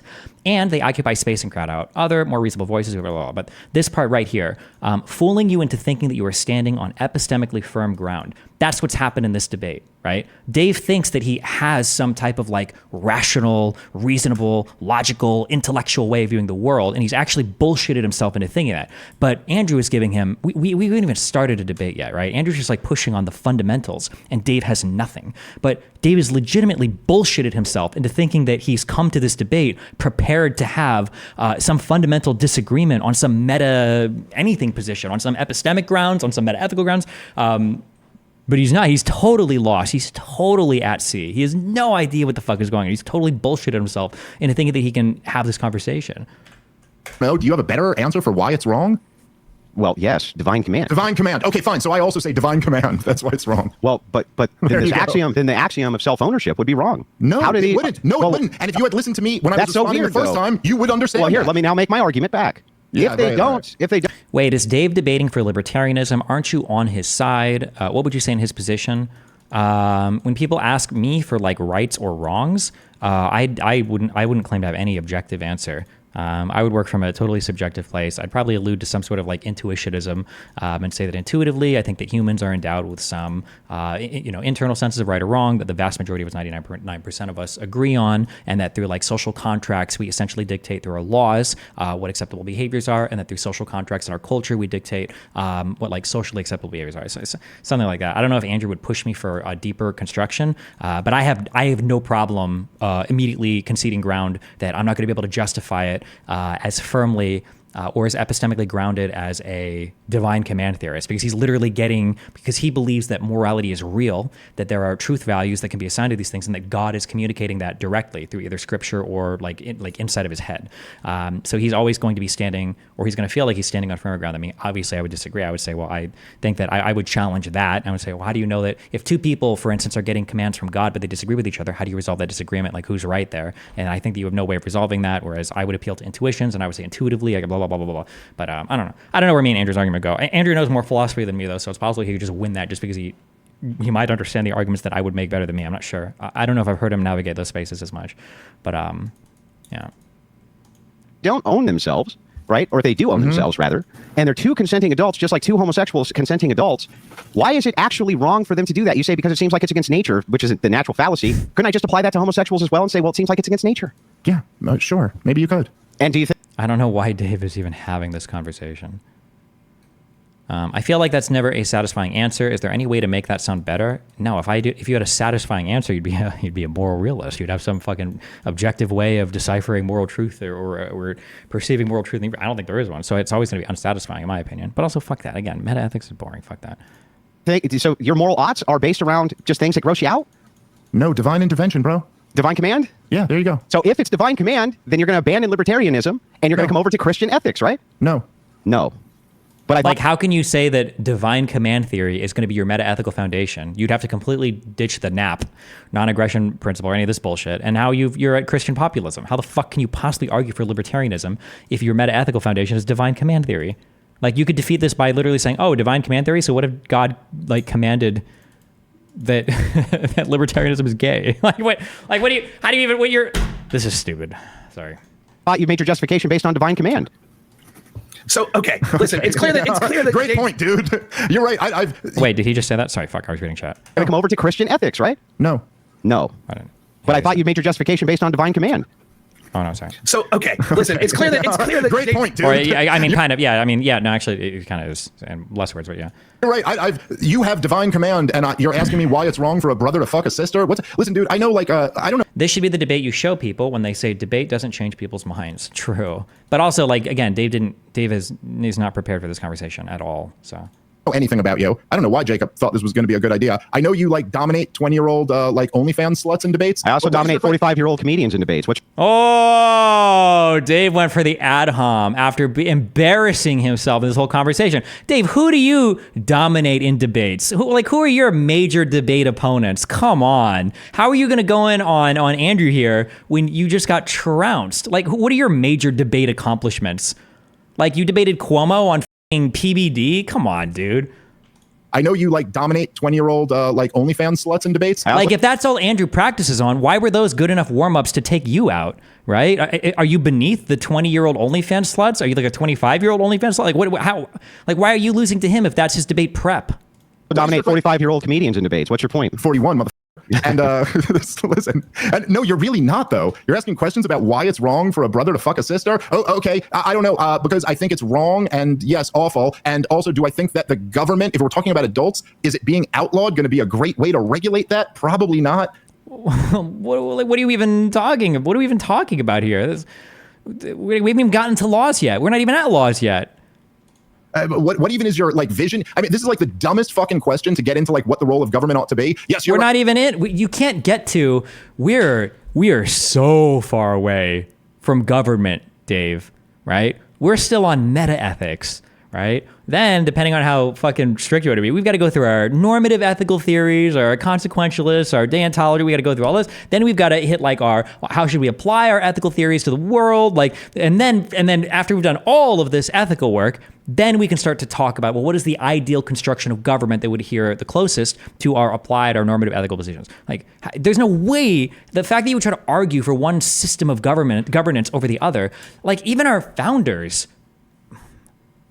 even our founding fathers had to engage in this conversation to some extent, right? Like the concept of negative rights, right? The idea of an enumerated powers government. A negative right is a right that you are assumed to have. The government's not taking it from you, right? Negatively, you have, this is a right that exists in absence of all other things, right? You have a right to life, liberty, whatever. And then a positive right is something granted to you by the government, right? You have a right to a representation. No, you have a right to a representative? You have a right to legal counsel. What the fuck is the word I'm looking for? Like negative and positive rights, like, and the idea of like, where do these come from? You're endowed by your creator. Like, these are conversations that like even the founding fathers of the United States have. I say even, like they're retards or YouTube debaters, but arguing for any style of government is going to involve you having some question of, you know, where are your ethical or legal, where are your ethical principles coming from before you even get to, these things about government. What's up? You got 1 minute. Speaking quick. Of, yeah. So I see that you really like cats. That's undeniable, and I know you don't have sex with them. How do you know that? I'll be generous to you. I've seen your and you're not fitting that in a cat. Listen, I've some big cats before, okay? But thank you. Okay. Nah, dude. Yeah, like unless you're a puma or something, that thing would rip you apart. Yeah, so I don't understand how you, like, don't violate the rights of cats, but you will violate the rights of, say, a pig or a chicken or something. I think cats are sexier. Listen, we can have this conversation another time, and by that I mean never, okay? I've got to go over this debate. I love you, okay? Be careful. Okay, fine. Take care. Bye. Okay, Jesus.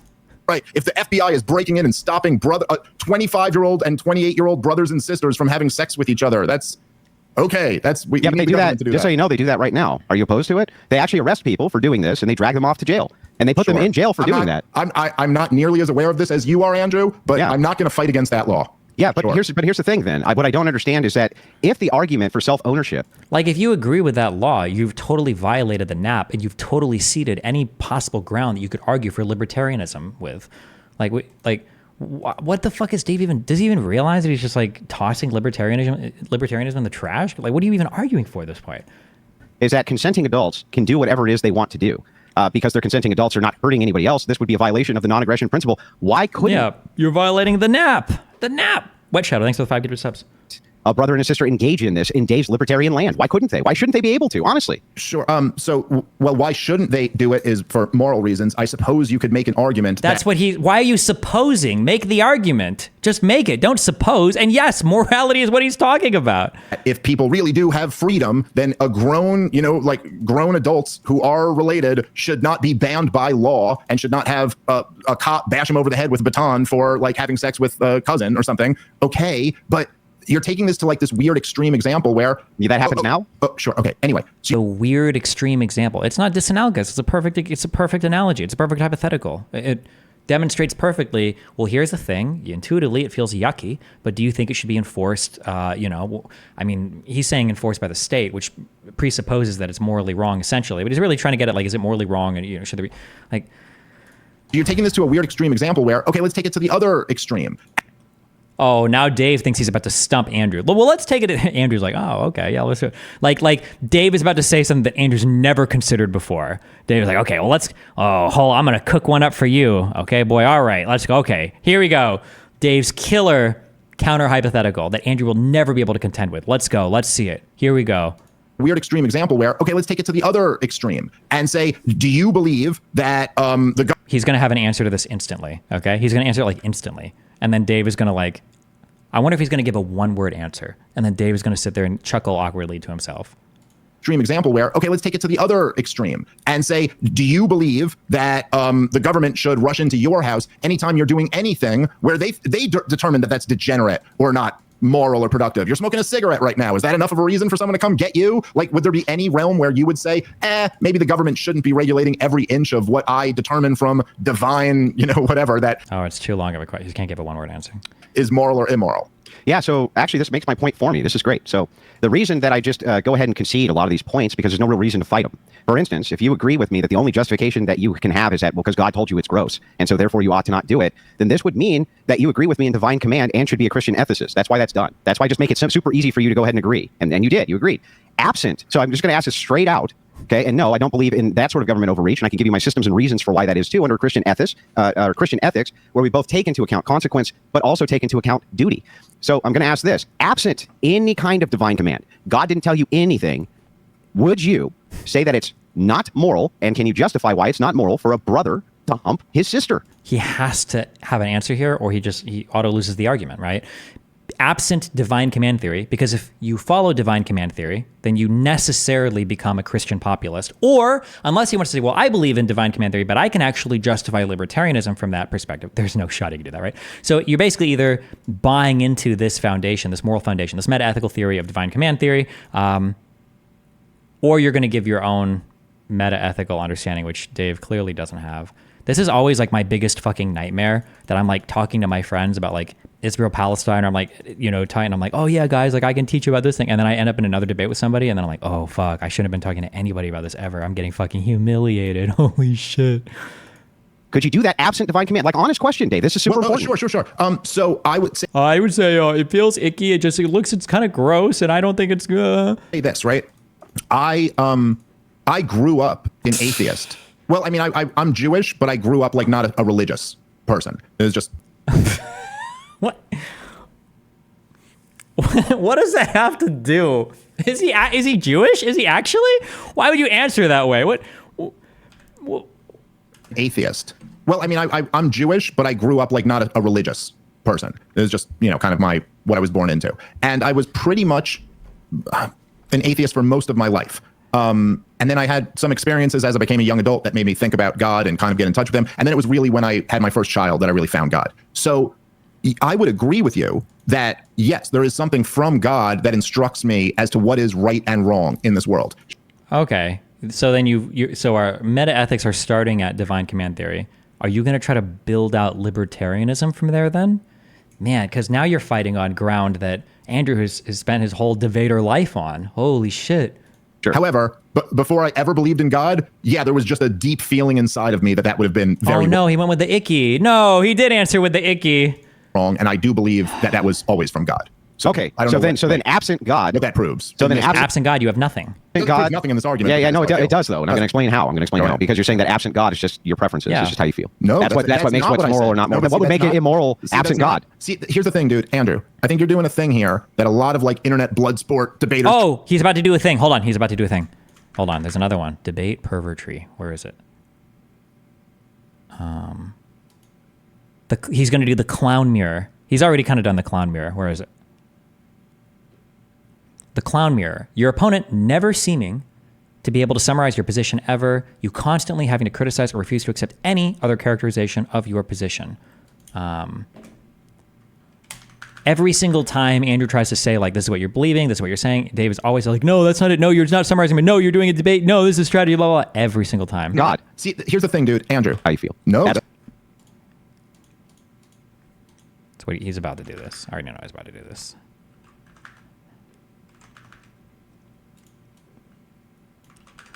But that's what makes not what's I moral said. or not No, moral. but What see, would make that's it immoral? See, that's Absent not- God. See, here's the thing, dude. Andrew, I think you're doing a thing here that a lot of like internet blood sport debaters try to do, which is that you're trying to win before you're actually listening to what I'm saying. I can It was steel man the entire thing if you'd like. Try to listen to what I actually said and grapple with that. What I said was not before I believed in God, it was just subjective. What I said was He's not asking you about the chronology of the development of your meta-ethical theories. He's just asking you, without divine command theory, can you give an explanation or an accounting for any type of morality? That's what he's asking. You're like stuck on some timeline. Oh God, this is so cringe. before I believed in God, I always had this feeling, and what I believe is that was always God. Yeah. Okay, That's- so to that's steel my man, point. That's a very different thing than what you said. All right? Sure. So I'll just steel man the position. The position, to make sure I don't get this wrong at all, is that you believe that there was some type of natural law given to you by God before you ever even believed in God, correct? But Yeah. that's still essentially divine command theory. So absent divine command theory, you can't give a moral justification for anything. I think that's accurate. Great, Yeah. great. So I steel man the position. So to my question, which you didn't actually answer, Sure. which is this. Absent God, that, if there was no God, could you justify why Yeah. this would be immoral or not? Yeah, I don't know that you could. I mean, Yeah. I think that Okay, then you're... I think absent God, it's very difficult to arrive at morality. Right. So absent God, so you're a divine command as well, divine command theorist, just like myself. Yes. So if that's true and you're a divine command theorist, then how the can you be a libertarian over a Christian populist? Which, by the way, I'm sure you could do that. You could say like, oh, well, I'm a divine command theorist. I believe in the Catholic Bible. But like, I don't think that there's any justification of the Bible for Christian populism. Like the government of, there's not a government in the Bible that we're supposed to create. Jesus says, render unto Caesar what is Caesar, when the Pharisees try to trick him in that conversation about paying taxes. So I mean, like, you could argue that, well, that would be a weird example to bring up since libertarians don't believe in taxes. I don't know. I'm sure you could argue it. and we have now shown how self-ownership leads to absurd conclusions like a brother being able to hump their sister. No, but I disagree with it. Okay. Well, okay, why can't, if you own yourself, why can't you hump your sister? She owns herself, Dave. That makes no sense. What do you mean by why can't you? Like, what's stopping you what's making that immoral? If you both own yourself and you both consent to it, what makes it immoral? That's what he's asking. Why can't, if you don't own yourself, why can't you hump your sister? Well, if you don't own yourself, you can't hump your sister because somebody else is controlling you. Because they can say, like, oh, you're not allowed to do that. You can't do that. You don't own yourself. I own you. I can dictate to you what your actions can be. What does that mean? Good question. But my point is, with the non-aggression principle, the entire axiom. You're not asking anything, dude. Yeah, I am. So let's just say this. And man, I wish you had picked an example that wasn't so fucking uncomfortable to talk about. It's only uncomfortable because you have no answer for it. You literally can't even engage with it because you're so out to sea with your entire argument. You have no idea what you're even talking about. But here, you, Andrew, don't own yourself. Mm-hmm. Why can't you just hump your sister? You could. Exactly. Notice how here on the counter to the clown mirror thing, I've got this written down here, that biting leading questions means you're super good faith. Andrew has no problem when Dave asks a question. Andrew will always give a straight answer because he already knows all the arguments. Like, he can run this argument down deeper on both sides than Dave can even begin to fathom, let alone make the argument. You, Andrew, don't own yourself. Mm-hmm. Why can't you just hump your sister? You could. Exactly. So what the hell are you asking? What's the question? That's his point, you retard.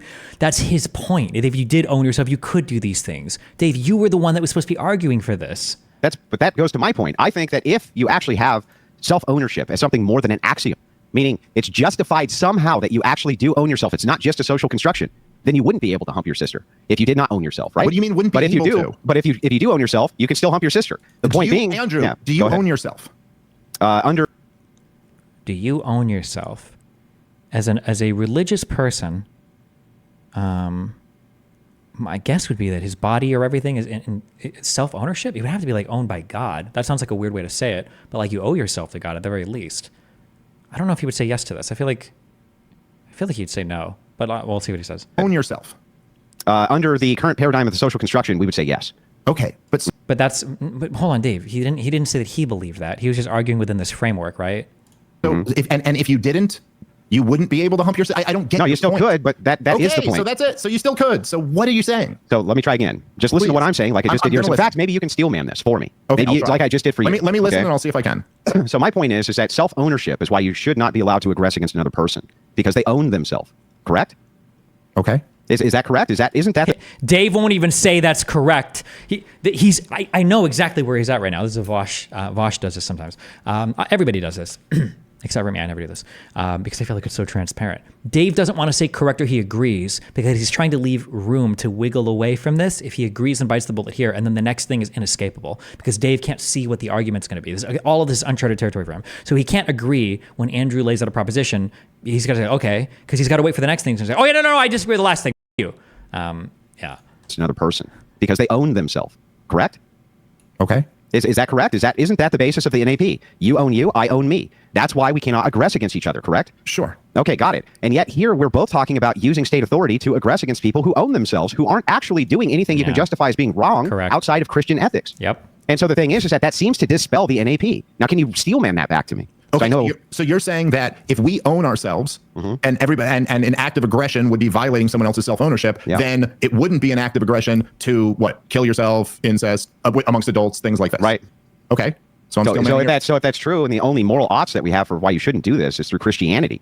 No, I didn't say. No, by the way, I didn't say Christianity, but you said. But okay, fine. God, whatever the justified axiom is for God, for divine command. Okay, sure. If that's the only way that we can justify that this is immoral, then the idea that you owning yourself and two consenting adults owning themselves in anarcho-capitalist land can't be true because you are willing to use and violate their self-ownership with aggression because you think they're doing something morally wrong, but you can't justify what they're doing that's morally wrong. No, okay, so again, this is back what I was trying to say before, that I think there's these two things that need to be separated. So there's the moral application of the initiation of violence. And oh, God. I can tell that, like, these are conversations that he's had with friends before when he's like arguing about like libertarianism.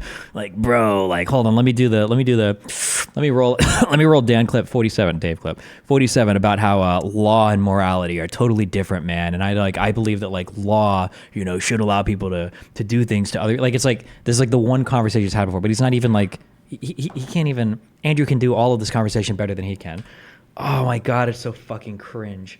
There's these two things that need to be separated. So there's the moral application of the initiation of violence, and then there's law. Morality. And they're not exactly the same thing. The first one, the moral application, is the law, and then the morality. And so if my neighbor, let's just say, my neighbor is not being a good husband and being a good father.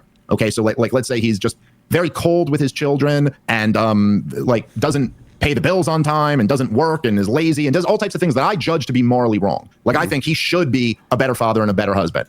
But if I go over there and beat him over the head with a club to make him be a better husband and father, it's not as simple an equation as, was he morally right or wrong? The question is it morally justified for me to enact this force against him in order to make, is that more moral or immoral than his initial sin? So that's the question that you get into when you start talking about government regulating a lot of these things. It's not as simple as you're making it out that. I don't think Andrew's made anything out to be simple. Okay. Well, if people own themselves, then it has to be morally justified, whatever they do. Okay, so let's see if we can't parse this out. And again, I'll see if I can just steel man this with my criticism. So the thing is that I agree. We can look at scales, right? We can say that we can get to absurd conclusions if we were to say that there's no time or place to apply some sort of. Okay, I've got 4 more minutes for this debate because holy fuck.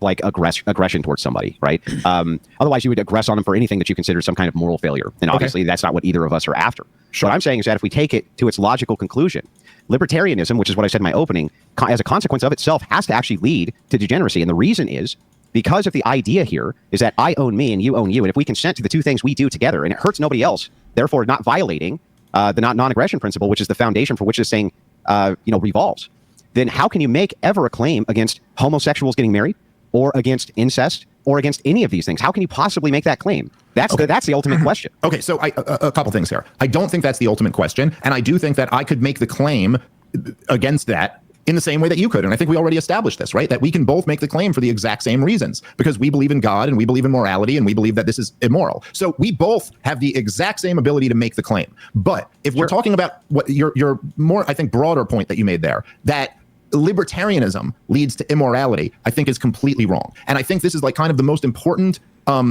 fundamental miscalculation that a lot of people on the right who reject libertarianism make. The idea that, well, freedom and liberty is really what leads to degeneracy. And that's just not true. And in fact, empirically and logically, we can look at the situation, particularly the situation of the United States of America, and go, look, as the government has grown bigger and bigger, you've seen degeneracy get... What do we even... So... Okay, never mind. More and more out of control. And I understand why there is a movement against degeneracy. I understand we live in a moment right now where I think our society is essentially disintegrating. And I think that that's one of the things that, Andrew, you kind of are, I don't know, prominent for pointing out.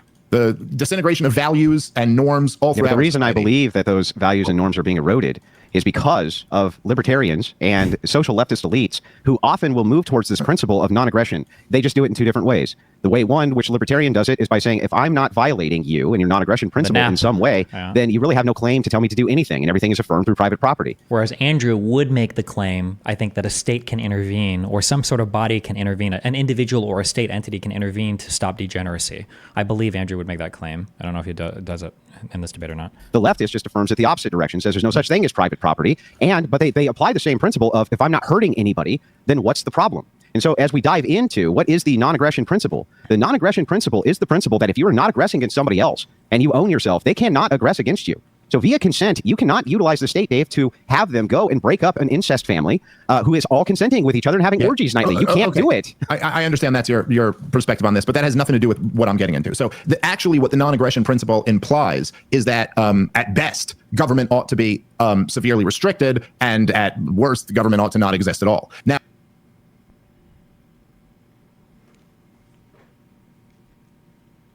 does the NAP even imply that? Couldn't you have a government where everybody has a consensual relationship to the government? Everybody is like all parties are consenting? I don't even know if that's necessarily true. I don't know if libertarians or anarcho, whatever the fuck, would consider that to be a possible thing. That you could have some kind of governing body that everybody consents to join, and that would be a wholly ethical thing under the NAP. The reason why libertarians don't like the government under the NAP, my understanding at least, is that you don't like it because you don't consent to be a part of the government. You're born into it, and you have to be here. You have to pay taxes. You have to rent property and pay property taxes to the United States government. And there is no non-state-owned land. You always are obligated to some higher government body against your consent. Your consent is never asked for. Now, as we've had the rise in government, and I mean, look, in the United States of America, just in the last 20 years, in the last 20 plus years, which we could go back a lot further than that, you've had a tremendous growth in the size of government. And what happens as the government gets bigger and bigger is that all of the things that Christians and traditionalists tend to value get undermined. And so this institution of the government that is inherently based on violating the non-aggression principle does its absolute best to replace, take over, and monopolize. I don't think the government is inherently based on violating the NAP. I think it can, but I think an individual can be inherently based in violating the NAP. Like you could just have like an individual slave owner that goes around and buys slaves and like, I don't know, he just takes them around and works like he like individually in just his like very small institution of slave ownership and herding or whatever. It can be like a violation of the NAP. Whereas you could have like a governing body that you could imagine where everybody like consensually joins to it, and that wouldn't be violating the NAP. Monopolize all of the areas where traditionally family and community had domain. And yeah, so but why would that be problematic if the non-aggression principle logically should be ignored for these moral oughts? That is the question. Well, hold on. That's a separate question. The point I'm making is that it's not an outgrowth of the that'd be problematic if the non-aggression principle logically should be ignored for these moral oughts. That is the question. Well, hold on. That's a separate question. The point I'm making is that it's not an outgrowth of the non-aggression principle. Wait, hold on. I'm sorry. It's absolute best to replace, take over, and monopolize all of the areas where traditionally family and community had domain. Just to be clear, family and community have never been the basic building blocks of anything. There's never in any point in time in human history have family, I don't know what he means by community, maybe community.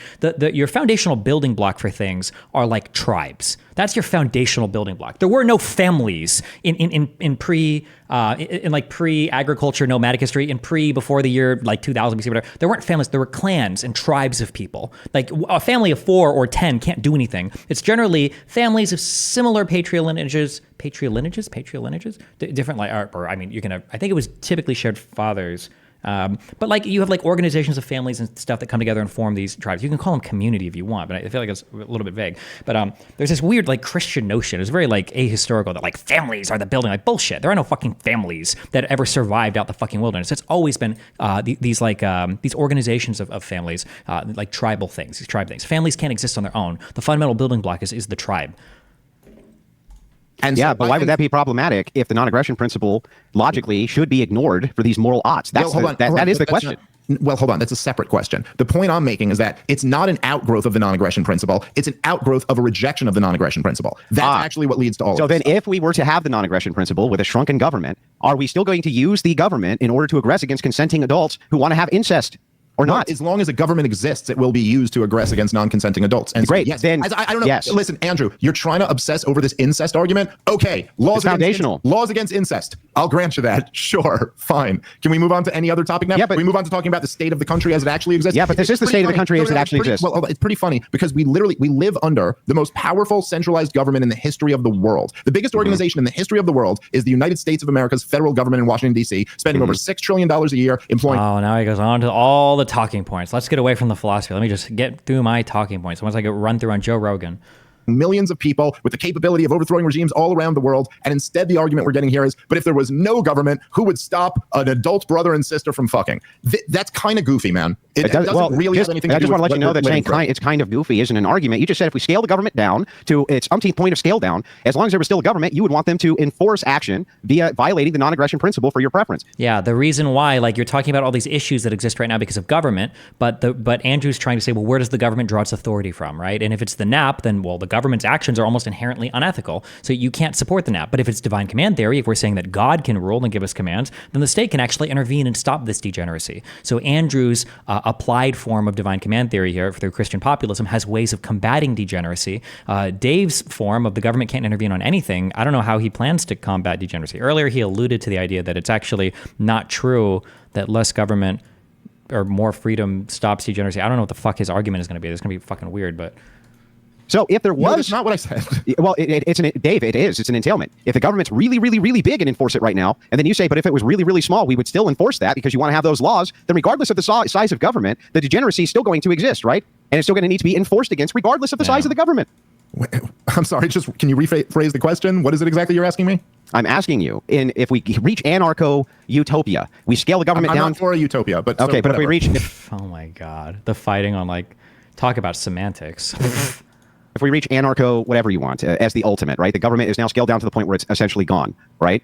Mm-hmm. Would you still want enforcement against this kind of thing? And how could you have enforcement against it without a government? Against what kind of thing? Like incest or gay marriage. I'm confused. You said family isn't the building block, but then you said tribes, which is just a larger family with some centralization. No, the tribes are not just one family. Tribes are going to be a collection of families that work together in some type of like towards some type of like goal or common purpose or whatever. They're organized in some way. I don't think a tribe is generally ever thought of as just one family.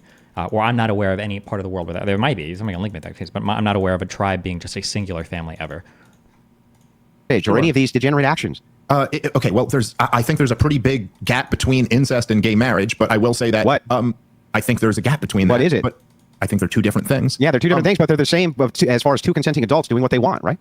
Yeah, me and you doing this debate are also two consenting adults doing what they want, but there's a gap between those things. So anyway. Oh my God. What does that have to do? I mean, logically. So a family is literally a building block?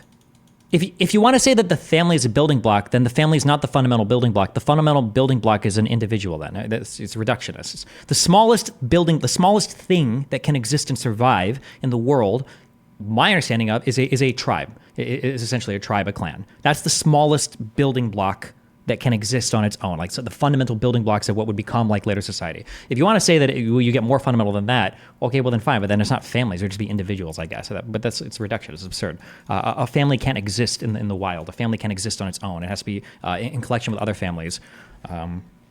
are also two consenting adults doing what they want, but there's a gap between those things. So anyway, what does that have to do? I mean, it logically tracks that if dude, you can't go on these long rambling diatribes, and I do 4 seconds, I do 4 seconds, and you go berserk. Just calm down. Let me ask the actual question. Dude, come on, man. I asked you to clarify your question, and then I'm trying to clarify it so that you understand it. But people don't mean familial tribes when they say the bullshit families are the building block of society. Yeah, that's true too, really. I'm treating you with too much good faith. I'm being too charitable. When people say families are the building block of society, it's just some fucking fat retard that has never even talked to a girl before that thinks that like there should be a government assigned like one wife, one husband, and then 2 children, and that they think that like historically all of society has been organized around like 2-parent, 2-child household in some really weird nuclear, borderline platonic, family that fucks one time to have kids or whatever. It's the most retarded fucking ahistorical take on every part of history ever. That's when people say like families are the building blocks. That's actually what they mean, which is fucking retarded. So fuck off. Even trying to argue with me on the tribal shit. Fuck off. Act like I'm going on these long rants and you're not talking. I mean, well, you filibuster. You don't say that much, but I'm still willing to engage. Oh, come on, Andrew. I'm super concise. So I'm super concise. I'm going to get right to it, right, so that you understand what I'm saying to you. What I'm asking you is that the enforcement mechanism against this degeneracy, which you consider to be morally wrong, absent a state, are you still going to want an enforcement mechanism against these moral wrongs? You say there's a big difference between incest and homosexual marriage or homosexual sex. However, the truth is that both of these things are exactly logically similar when it comes to 2 consenting adults doing what it is that they want when they want to do it without hurting anybody else. How's that not the case? Well, again, as I just pointed out, we're also 2 consenting adults doing what we want without hurting anyone else, but I think that's very different. So I'm just saying that I'm not even saying I support either of those things. I'm saying then gay marriage should be allowed then. Like, see them as different. No, the truth is that if we didn't have what we have today, and this is what happens with every very powerful centralized government, is that their biggest enemy becomes the family, the church, the community, because they don't like things that compete with them. If we actually got rid of all of the impediments between that, you would see an enormous return to normalcy in this country. You would see, I mean, look, starting even in the what? 1930s with Social Security, when you had the government take over the role of Social Security leads to degeneracy. Will take care of old people when they get older. What you used to have was that parents would rely on their children to take care of them when they get older. If all the old people were being taken care of by their children, then why the fuck did we ever have a demand for Social Security? What?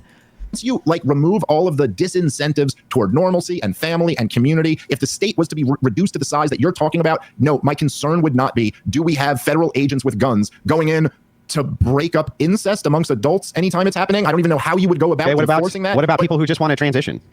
Again, the transitioning stuff is totally a statist product. This is something that's come out of the universities that are essentially... Oh my God, he's so cringe. The universities are statist now. You can't have schools, or nobody would get together to educate themselves. Nobody would get together in a commune and like teach friends about things. With the state, like all bad things come from the state, and you can't even like really define what the fuck a state is or what would exist in absence of a state. It's actually like the most disgustingly shallow understanding. Like he should be embarrassed. This is your spokesman for libertarianism or for whatever the fuck weird shit that he pushes on the talk shows he gets invited to. This is like cringe. Holy shit. I don't even think I feel comfortable enough like going on to like I'm supposed to go talk to I think I go to Alex O'Connor like 4 days, and I'm not even really comfortable. I have to like write shit out for this because I know that my philosophy is on really, really shaky ground if I'm trying to actually justify or argue anything. The fact that this guy like comfortably walks all over into these huge shows that he somehow lucks his way into, that he gets invited to, I guess because he's got connections, and tries to preach about this shit, and he doesn't have the most fundamental understanding of what the fuck he's talking about, is so unbelievably fucking cringe. Holy shit. Government programs that has been perpetuated by the corporate media and I'm not disputing any of that. Should they be allowed to do it though? No. Well, that's no. Oh, okay. Hold on. Let me say this to be clear. Children, absolutely not. You should not be allowed to do that. Adults, a doctor should lose their license if they were ever to perform a surgery. Wow, so brave. What did he just do? Oh fuck! It was kind of a variation on the. It was a variation on the Braveheart. It was a variation on this. When someone poses a question about how a person should respond in a situation where it's obvious that the person would need to act in a certain way to protect their interest, but the more privileged debater responds with, personally, I wouldn't do this, ... Instead of acknowledging the need for the effective party, there should be a more abstracted version of this, but he just did it here. Like, do you think that it would be right or wrong for somebody to transition? I think a doctor should lose his license. Okay. So you think they shouldn't be allowed to do it, or what the fuck kind of what kind of answer is that? Hold on. Let me say this to be clear. Children, absolutely not. You should not be allowed to do that. Adults, a doctor should lose their license if they were ever to perform a surgery. But it's voluntary. Sure, And they but, consented. but a license could also be voluntary, and a medical board could also be voluntary. So What? He's recreating government. He's doing it. He's doing the meme. Wasn't there was it a Family Guy episode on this? Is he actually doing it? A man goes to a doctor and they want to do a voluntary transaction of services. Okay, well, what if that doctor is part of a medical board and that medical board voluntarily has a set of rules and restrictions, one might call them bureaucratic, where they actually restrict the actions of what the doctor can freely do and what another person can freely consent to? Okay, well, you've totally violated the NAP at this point, right? Well, have you violated the NAP? Somebody doesn't technically have an obligation to give you a license, so you haven't really violated the NAP, but you're more or less recreating the government. Or actually, he's demonstrating earlier what I said, well, couldn't you have governments that you're completely consenting to? So the government isn't inherently violating or violative of a non-aggression principle. what does that mean?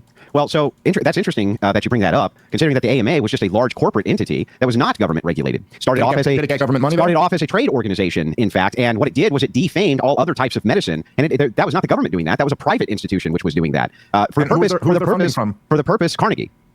Another private institution, Carnegie. Yeah, so yeah. the thing is that private institutions are just as susceptible to this type of overreach as the government is. Well, now, let me finish. My turn. Sure, go ahead. So as we dive into this, though, these medical licenses, why would you even need to have a medical? And this is a really good point too.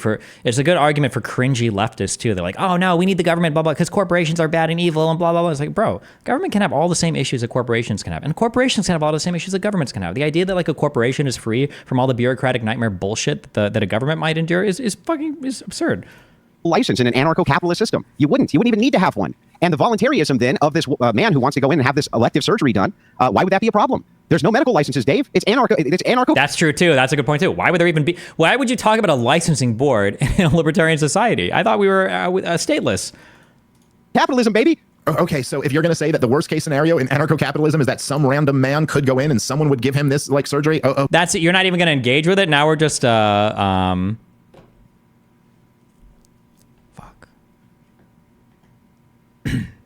Is it the analogy allergy? Is that what we're doing here? Like, oh, well, now you want to say that? Then fine. I don't know. Do I have one for this? I don't know if we name this. Okay, fine, I guess. I think that if you're asking why there would be licenses or why there would be voluntary organizations, because that's what human beings always naturally gravitate toward. But regardless of that, they naturally gravitate towards things that resemble governments. Well, how far away are you? If you start to have like bureaucratic boards and they're in charge of like ascertaining the competency of individuals and people start to rely on these third-party things, like how many steps away are you from just creating a state? Like, I feel like you've done like half the work at that point, no? People of Quahog, I have something to say. Now that we've freed ourselves from the terrible shackles of government, it's time to replace it with something better. The first thing we need is a system of rules that everyone must live by. Gotta have rules. And since we can't spend all our time making rules, I think that we should elect some people to represent us, and they should make rules and choices on our behalf. Now, this may be kind of expensive, so I got a plan. Everyone should have to give some money from their salaries each year. Poor people will give a little bit of money, and rich people will give a larger amount of money. And our representatives will use all that money to hire some people who will then provide us with social order and basic services. Like, I feel like I don't know.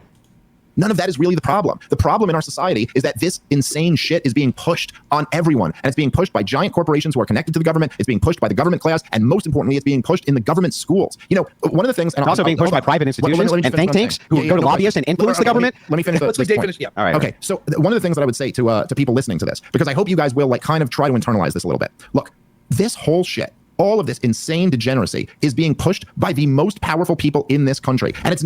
Destiny thinks that Dave Smith represents libertarians, but this is like claiming a Mormon represent. No, I don't really claim that at all. Dave Smith can't argue as well as the libertarians on the internet in the 2010s, when we were all epic atheists talking about the four horsemen of fucking atheism, and we were all obsessed with logic lording each other on the internet because we were so epically Ayn Randian and all wanted fucking Ron Paul to win the elections. Dave Smith doesn't. I don't think Dave Smith could even. I don't even know why he is a libertarian. I feel like that's, in my mind, that's where all the libertarians came from. That like are millennial men is basically from 2010, from like Reddit and 4chan, like the epic enlightened atheists. Not as if this just organically arose out of nowhere. And I hope you guys would at least consider the possibility that, look, the government always, by its nature, moves into the areas that were traditionally left for family and community and churches. And private institutions don't? Private institutions don't try to usurp any of the roles of family there? I mean, like, isn't it... Like at a most basic form, what about like a daycare or a babysitter? This is like a private entity that's trying to usurp the role of parent in a way. No, I mean like what about kids that spend time on iPads or TVs? These are like replacing, you know, parents or siblings entertaining the children. It's such a And even something like educating the kids. This is one of the biggest problems that we have, that the government is in control of it. And why? And what would happen if they weren't? It would what would happen if they weren't? What would every single parent homeschool?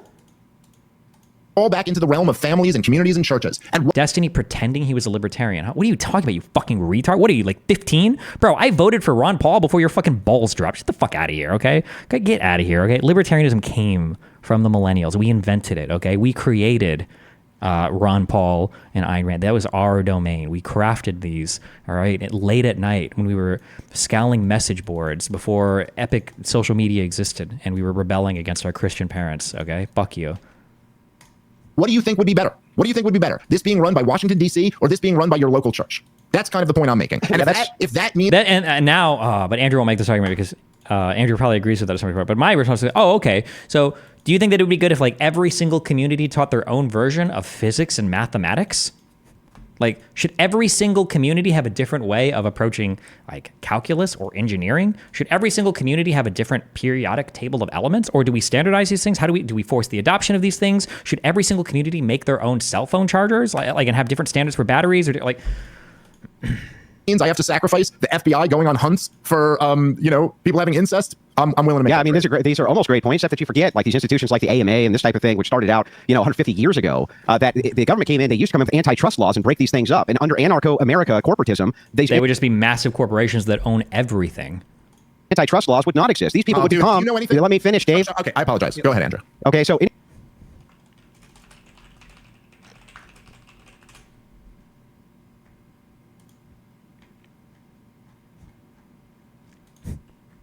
'Fuck, there was a good green text for this. I think this one is kind of funny. There's a better one.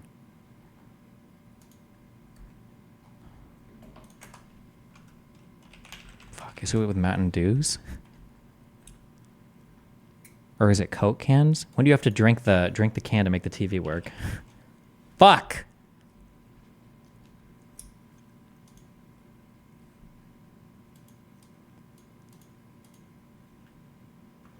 "2018, wake up feeling sick after a late night of playing video games. Excited to play some Halo 2019. Xbox on. Xbox on. Please verify that you are Anon332 by saying Doritos do it right. Doritos do it right. Error, please drink a verification can. Reach into my Doritos Mountain Dew Halo 2019 war chest. Only a few cans left. Needed to verify 14 times last night. Still feeling sick from the 14. Force it down and grumble out, that really hit the spot. Xbox does nothing. I attempt to smile. Connecting to verification server. Verification complete. Finally. Boot up Halo 2019. Finding multiplayer match. Error. User attempting to steal online gameplay. My mother just walked into the room. Adding another user to your pass. This will be charged to your credit card. Do you accept? No. Console entering. Lock state. To unlock, drink verification can. Last can. Warning, out of verification cans. An order has been shipped and charged to your credit card. Drink half the can. Oh God, I'm going to be sick. Pour the last half out the window. Piracy detected. Please complete this advertisement to continue. The Mountain Dew ad plays. I have to dance for it. Feeling so sick. Makes me sing along. Dancing and singing. Mountain Dew is for me and you. Throw up on myself. Throw up on my TV and entertainment system. Router shorts. Error. No connection. Xbox shutting off. Please drink verification can to continue. Our ideal libertarian utopia. Please, private corporations, save us. Anyway, over and over again, we see what happens when corporations also gain a huge leverage on power when it comes to no check on them from any government entity. This was, in fact, the entire point of Franco's Spain and why Mussolini came up with the idea of fascism to begin with, which was that the state needed to stop large trade organizations from swallowing up small trade organizations. That was the point. Live in libertarian utopia. Wake up. No internet because DARPA was never funded and thus it wasn't developed. Eat breakfast. Hope I don't die of heavy metal poisoning because there are no regulations regarding food safety. Walk outside. Get in my car. Hope I don't get hit because there's no regulations requiring seatbelts or airbags. Driving along the dirt road to my job at Mega Corp because there are no roads. Work for 9 hours with a 15-minute break to eat my hopefully toxin-free food. Drive home from work to greet my daughter who's completely illiterate and can't go to school because there are no public schools and I can't afford private school. Just as I pull up to the house, a guy in a van with free ice cream snatches my daughter daughter and drives off in a cloud of dust. Call the private police company. Please note you will be charged $19.95 for this call. They give me a quote for $1,000 to investigate my daughter being kidnapped. Only make $800 a month because no labor laws. Politely decline. Walk home. Get stabbed for my shoes. Nearby private police contractor can't interfere because I don't have coverage with their company. Can't afford to go to the hospital, but then I'd probably die there anyway because there's no requirements for hospitals to practice proper sanitation. Megacorp inherits my house because that's what my employment contract said in the fine print. Reflect on how fantastic life is without the oppressive government. There are so many of these fucking green texts. All right. Let me finish, man. Sorry. They recognize that this was an important thing because what ends up happening is corporate power can also become elite and it becomes a government unto itself. Anarcho-capitalism is not going to stop that from happening. And on top of that, when we're talking about these moral oughts, these moral claims, there's not going to be medical licenses, there's no driver's licenses, there's none of these things which would protect you from this degeneracy, which your libertarian idealism leads us to every time. You can't even tell us why any of these things are wrong to do, Dave. Okay, I already told you, and I have the exact same answer for what you have for why they're wrong. But listen, let me ask you this.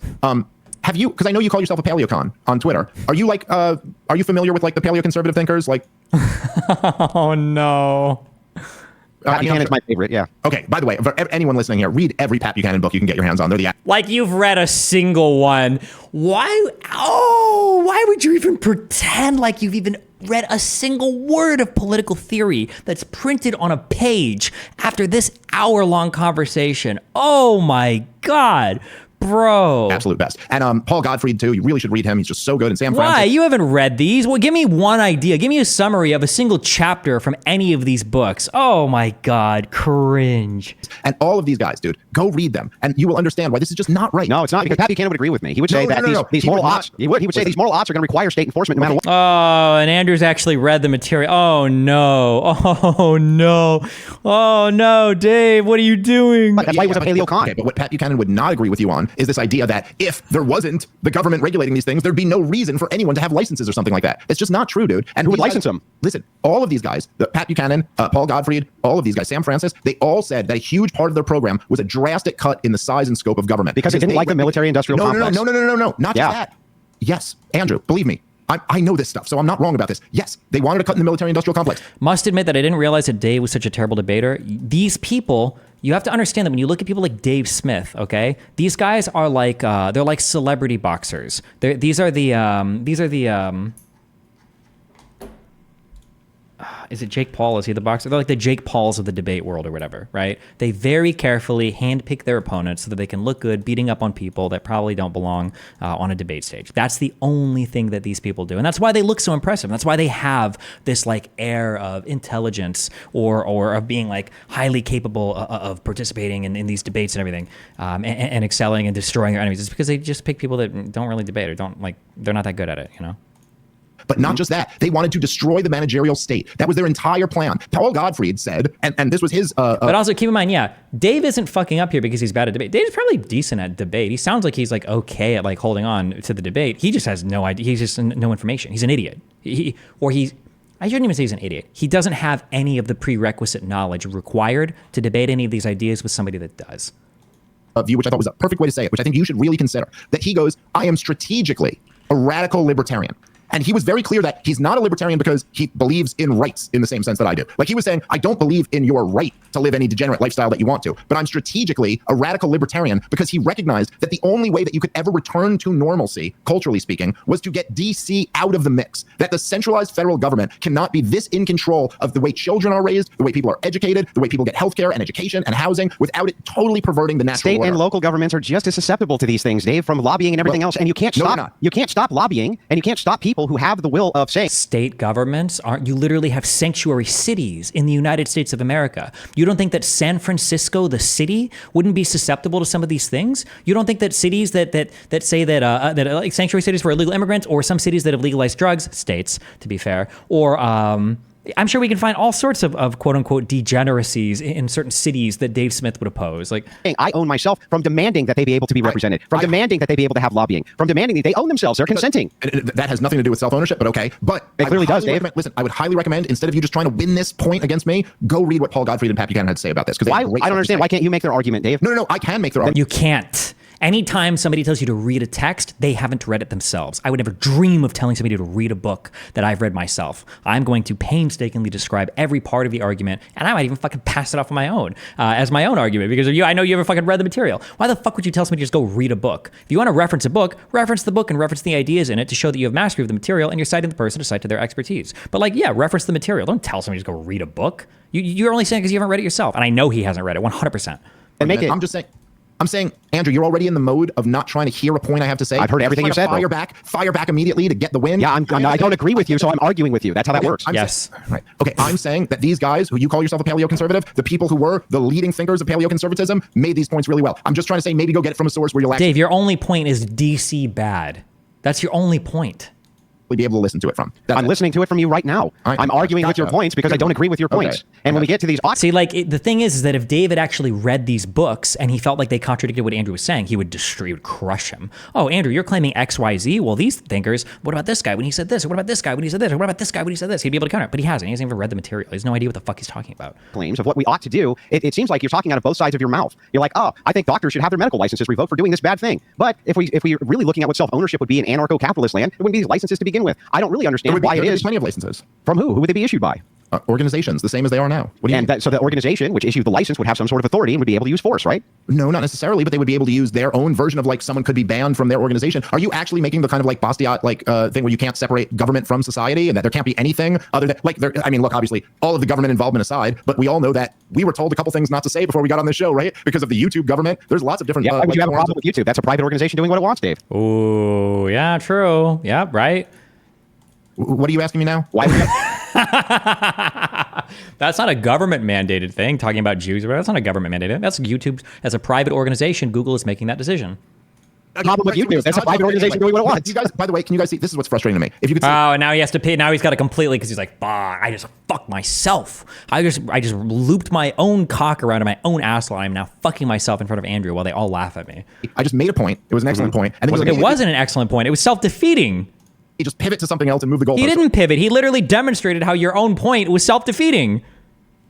Anyway, the point I was making was that there can be private organizations that can have their standards also. And then you pivoted to saying, do I support YouTube and what they do? In what context? What do you mean? No, what you said was we had some TOS or things which would be TOS that we couldn't talk about on this private platform. But you must support private platforms existing because you're an anarcho-capitalist. No, so what's the problem? So you don't support private platforms existing? Listen, man, do you support private restaurants existing? Sure. Okay, if they brought you, you ordered a T-bone steak and they brought... I like how Dave thinks that he's going to be able to trip up Andrew with some like analogy or hypothetical or something. Like he thinks he's going to get him here. Listen, man, do you support private restaurants existing? Sure. Okay, if they brought you, you ordered a T-bone steak and they... Also, remember again, okay, this is a sign of extreme, what would you call it? Like debate... What, debate like mastery? What's a more euphoric word? Like a debate demon? Debate... When somebody's like, okay, well, what about this? Do you think you would support this? Yes. Okay, well, what if they said they're going to do that? Would you be okay with it? Yes. Like... Listen, man, do you support private restaurants existing? Sure. Okay, if they brought you, you ordered a T-bone steak and they brought it to you and it was freezing cold, would you support that because you support private restaurants existing? No. Exactly. What does that have to do with anything? It proved... Oh, yeah. Exactly. But you believe that the restaurant should have the right... Wait, Dave, you believe... something existing that's super weird, Dave. So you don't believe that restaurants should have the right to serve you a cold steak? No, I do. Well, then what are you talking about, Dave? Did you honestly not get that? I didn't honestly get that. No, it made no sense. All right. Listen. Point to you, dude. What Dave is saying is, I don't support you doing that. But what Andrew's saying, but do you support the right of a private organization to make their own choices? To which I believe Dave's answer is, yeah, they could make that choice, but I personally don't like that choice. I'm not in support of that choice. But I think Andrew, the point he's making is, yeah, but if you had an anarcho-capitalist society, these bad organizations would exist and they would do bad things. You would have to say they're allowed to do it. Well, okay, fine. If you want to say, oh, if we had an anarcho-capitalist society, this thing in my head would happen and it could be really bad, whatever. Wait, so you're saying, what do you mean thing? Is it total hypothetical? Or it's like an abstract thought, this idea, like it's so unrealistic that in an anarcho society, a private or firm would ever make a bad decision or do a bad thing if it thought it could get away with it? What a stupid, like that's more naive than a communist. That's more naive than like, oh, in the commune, everybody would volunteer to fill in all the necessary roles in society. Like you sound like the opposite end of that. Oh, in an anarcho-capitalist world, every single firm would be operating at maximalist good levels because they know that if they do a single thing wrong, that nobody would be a patron of their business anymore. Like, I'm not going to sit here and even argue about that stuff. Okay, fine. I'm talking about, how about in the real world? We live under the biggest government in the history of the world. And oh my God, these talking points. Bro, he's so cringe. Okay, can I be done with this? I need to be done with this. Oh no, the Kelly logistical thing.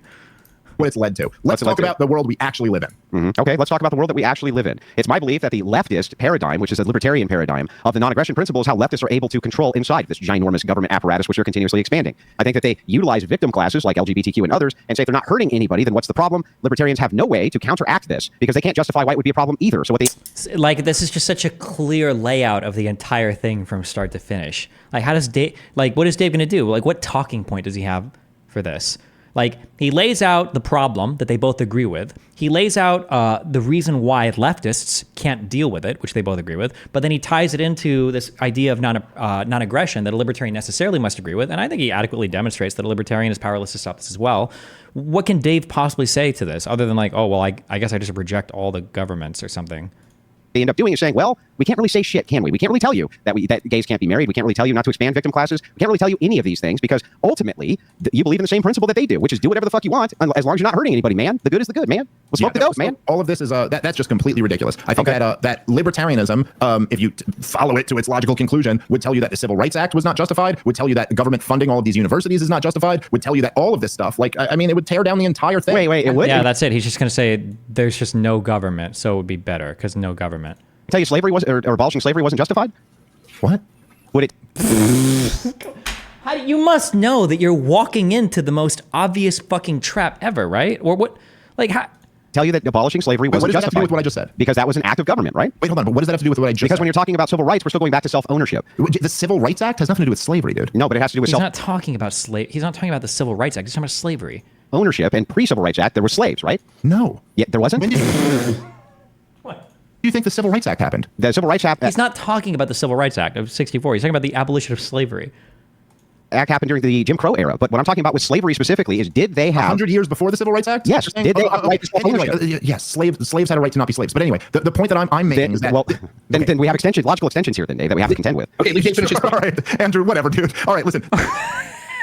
Oh, no. The point that I'm making is to just say that what's happening in a college campus, which is essentially a government program. Yes, back to the government bad, college bad, government bad. Yeah, you hit those talking points, bro. The things that get you these big claps when you're in front of your retard audiences. Yeah, keep trying to farm them, dude. Oh my God. I mean, all of these colleges, whether they're like state schools or whether they just had all of their loans, guaranteed by the federal government or directly given out by the federal government. Yeah, we get it. Yeah, all hit your talking points. You're gonna bring like the total dollars of student loan out or the Federal Reserve? Do we want to hit on that point or? I mean, it's a big giant government program, and the idea that they would ever sustain themselves in a market is ridiculous. And the fact that there are young people in those groups now want to identify as not the gender that they were born in has nothing to do with the non-aggression principle or self-ownership or anything about liberty. How does it not have to do with philosophy on government? Yeah, it does. That's bullshit. Yeah, not only that, but I've been demonstrating it over and over, and you have no defense from it. If you own yourself, why can't you choose your gender? Why can't you get your appendages cut off? Why can't you do these things, Dave? Why shouldn't you be able to? Yeah. Wait, if you don't own yourself, listen, this is the thing I think you're not understanding. He has no answer. Drew, I don't even get what you're saying here. If you don't own yourself, which I don't think you do. Right. Okay. Why shouldn't you be able to get your whole principle? Is it because there is no actual self-ownership? So okay, I'm saying if that's you're right, non sequitur, Dave. It makes no sense. Oh my God. Okay, what's a non sequitur, Andrew? What sequitur is saying, what if you don't own yourself? You can do those things too. It has nothing to do with whether you do or not. Right, but you said what if you do own yourself, and I'm saying, but what if you don't? So that's the point. Yeah, what does that have to do with anything? That's the non sequitur. If I may, I think that there's two ships passing here. I think that the argument that Dave's making is this: if we Okay, I don't have time. Fuck to watch the rest of this. I don't. Apparently, he talks about me at 12 minutes in this for a little bit. What could he possibly say? This was 4 days ago. The Andrew Wilson debate was 8 days ago. But I mean, I do a lot of debates. That one, Rather than figure out how to do it, we're just sitting here speculating because seriously, the numbers are goofy. I don't understand it. I don't understand why anyone would want to live their life that way or how the content could possibly be good. I think there's like a lot of downtime in it. A lot of just watching someone play video games. Hold on. Thing that even if you have a test we don't know, and if you get it, somehow a moral failing. Well, okay, where did things resolve between you and him? Because I know Zero Hedge wanted me to moderate a debate between you guys, and I think that fell away. Yeah, I mean, again, he's just. It's funny because I do so many of these debates. I mean, at least I think he probably does more because I think he just streams like he's one of these guys I believe who's like streaming for hours that just seem inconceivable to me. Like that Hassan Piker guy streams for like 15 hours a day or something, and I just wait, seriously, the numbers are goofy. I don't understand it. I don't understand why anyone would want to live their life that way or how the content could possibly be good. I think there's like a lot of downtime in it, a lot of just watching someone play video games, and then they talk listen to us boomers. We're so old. Rather than figure out how to do it, we're just sitting here speculating because we're never going to look at it. Fair enough. Right. But I mean, I do a lot of debates. That one just isn't one that has ever particularly interested me because I do feel like it becomes a thing where you have to debate the tactics that you're. He starts talking about you at the very start? I don't understand why.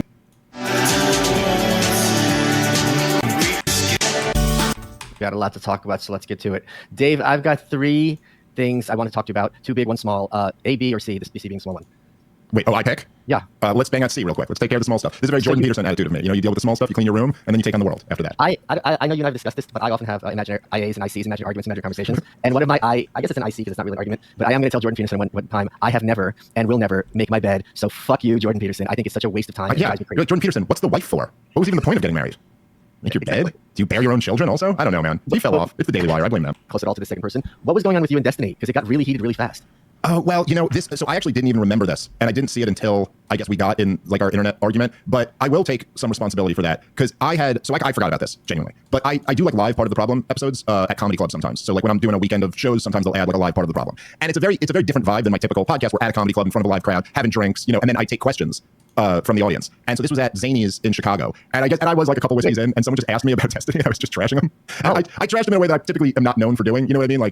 But I was being honest. It's called Destiny derangement syndrome. Don't worry, I bring that out a lot of people, a lot of frustrated, angry, incel-y young men. It happens. I'm just giving my honest feelings about the guys. But I think he took that But what were you personally. saying, though, broadly speaking? Maybe not in a drunk way. I took that personally.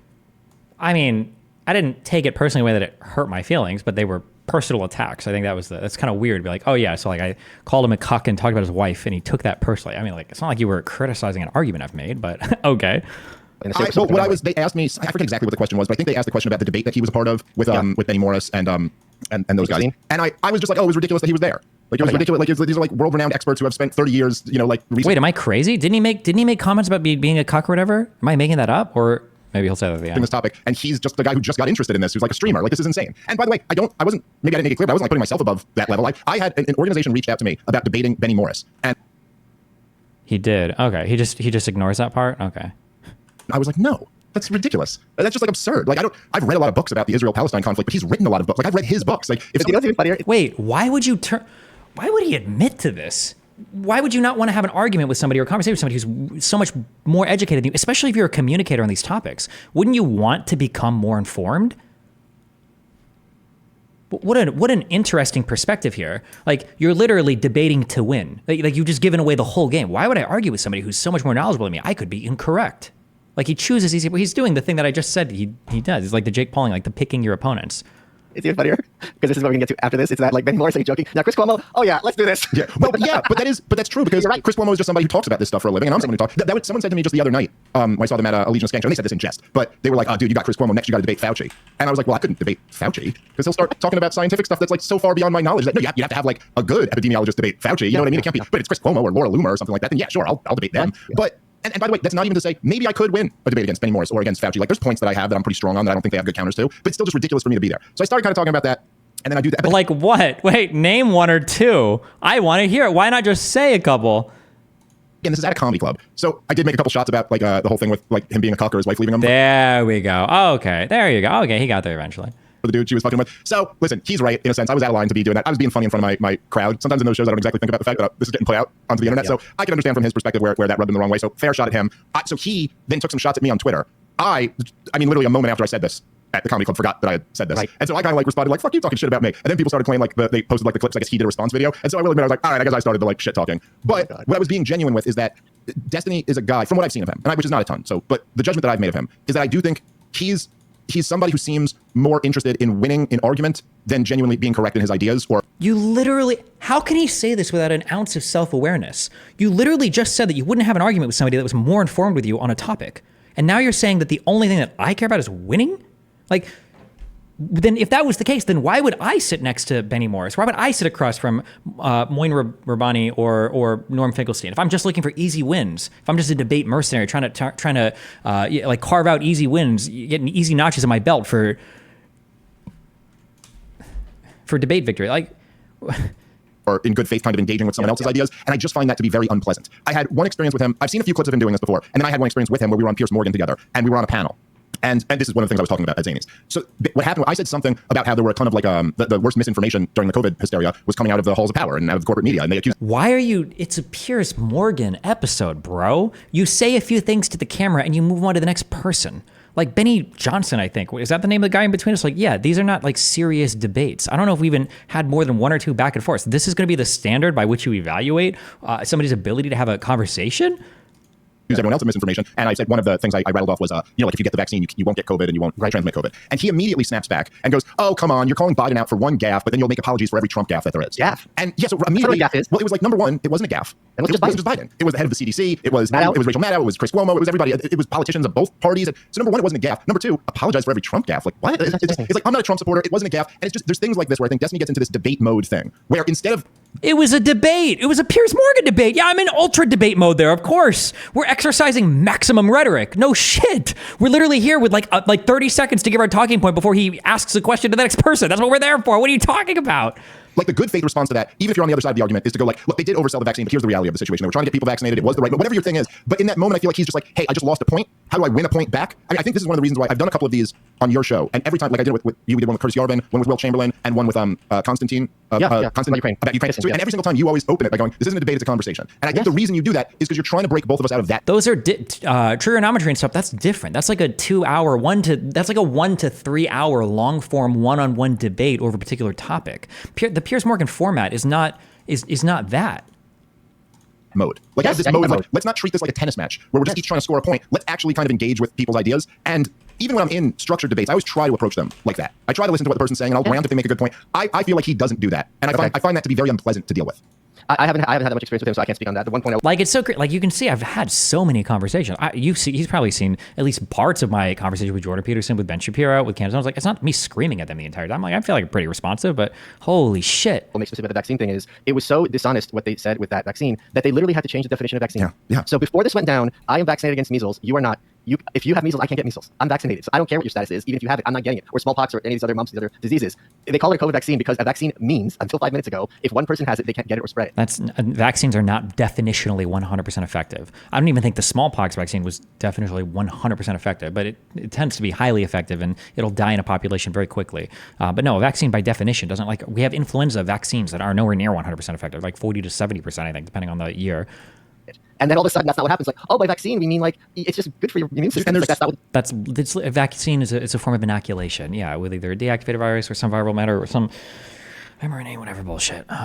Kill me, I don't care. And there was so much, like, that's absolutely right. And then there was so much of this weird, because, okay, so for, say, like the MMR vaccine, right? And just for the sake of argument, because I'm no expert in this, but I'm assuming for the sake of argument, the MMR vaccine is perfect and works well and all of that.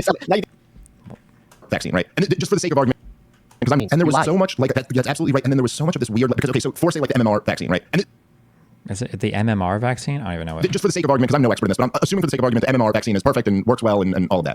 Maybe saying I'm just playing it too fast. You sound like a Trump supporter. It was perfect. Yeah, right. Well, I'm saying for the sake of argument, because there are a lot of people who have other opinions on that one, which is actually one of the more controversial vaccines. But what people will argue is they'll say, well, look, it's not scheduled until you're a year old. And so then the concern is for the unvaccinated 1-year-olds and younger. That's why we want you to be vaccinated. You know what I mean? So I might be vaccinated, but my 6-month-old isn't, so you're putting him at risk. But for COVID, when the policy was vaccine passports, meaning no one can come into this restaurant unless they're vaccinated, there's no unvaccinated. Oh, he's talking about MMR, measles, mumps, rubella. Never mind. I thought he was trying to refer to the mRNA vaccines. That makes sense. To need protection. You're telling me the whole restaurant is vaccinated, but if an unvaccinated person enters the restaurant, they put all these vaccinated people at risk. So just logically, it fell apart immediately. And they were more interested at a certain point for you to have the passport than you to have a negative test. A negative test wasn't good enough. And it's like a negative test is more of an indicator that I don't have it than a vaccine, which by your own admission loses efficacy after 6 months, right? So if I got a shot 9 months ago, I've got, according to their logic, no protection. But if I don't have it, Lou Perez had this tweet, and I just love it. He goes, if I don't have COVID, I can't spread COVID. And it was regarded as this mystical thing that even if you have a test we don't know, and if you get it, somehow a moral failing. Well, okay, so where did things resolve between you and him? Because I know Zero Head wanted me to moderate a debate between you guys, and I think that fell away. Yeah, I mean, again, he's just...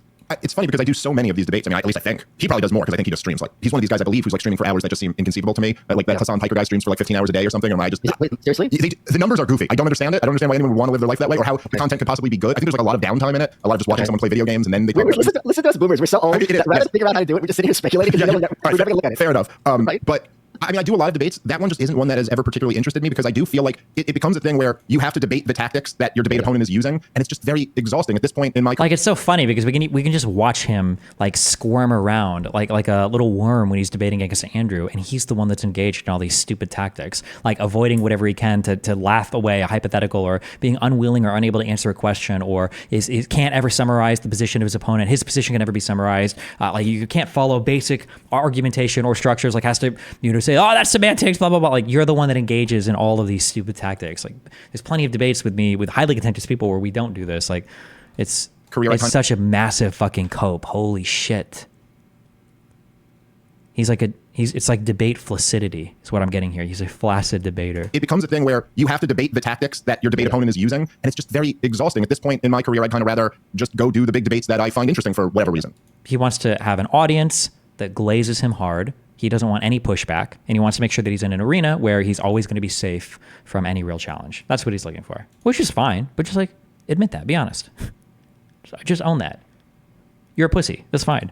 Like, you want to preach to a choir, you want to get paid, you want to grow your clout. You don't actually give a fuck about any of the things you're arguing about. You don't really care about any of these things, right? You LARP as a libertarian because it's popular. You don't even know what the non-aggression principle is. That's embarrassing. I would kill myself. Holy shit. That would be like that'd be like me saying like, yeah, I'm a hard atheist. I've been an atheist all my life. And somebody's like, atheist? Are you an atheist or an agnostic? I'm like, agnostic? What does that mean?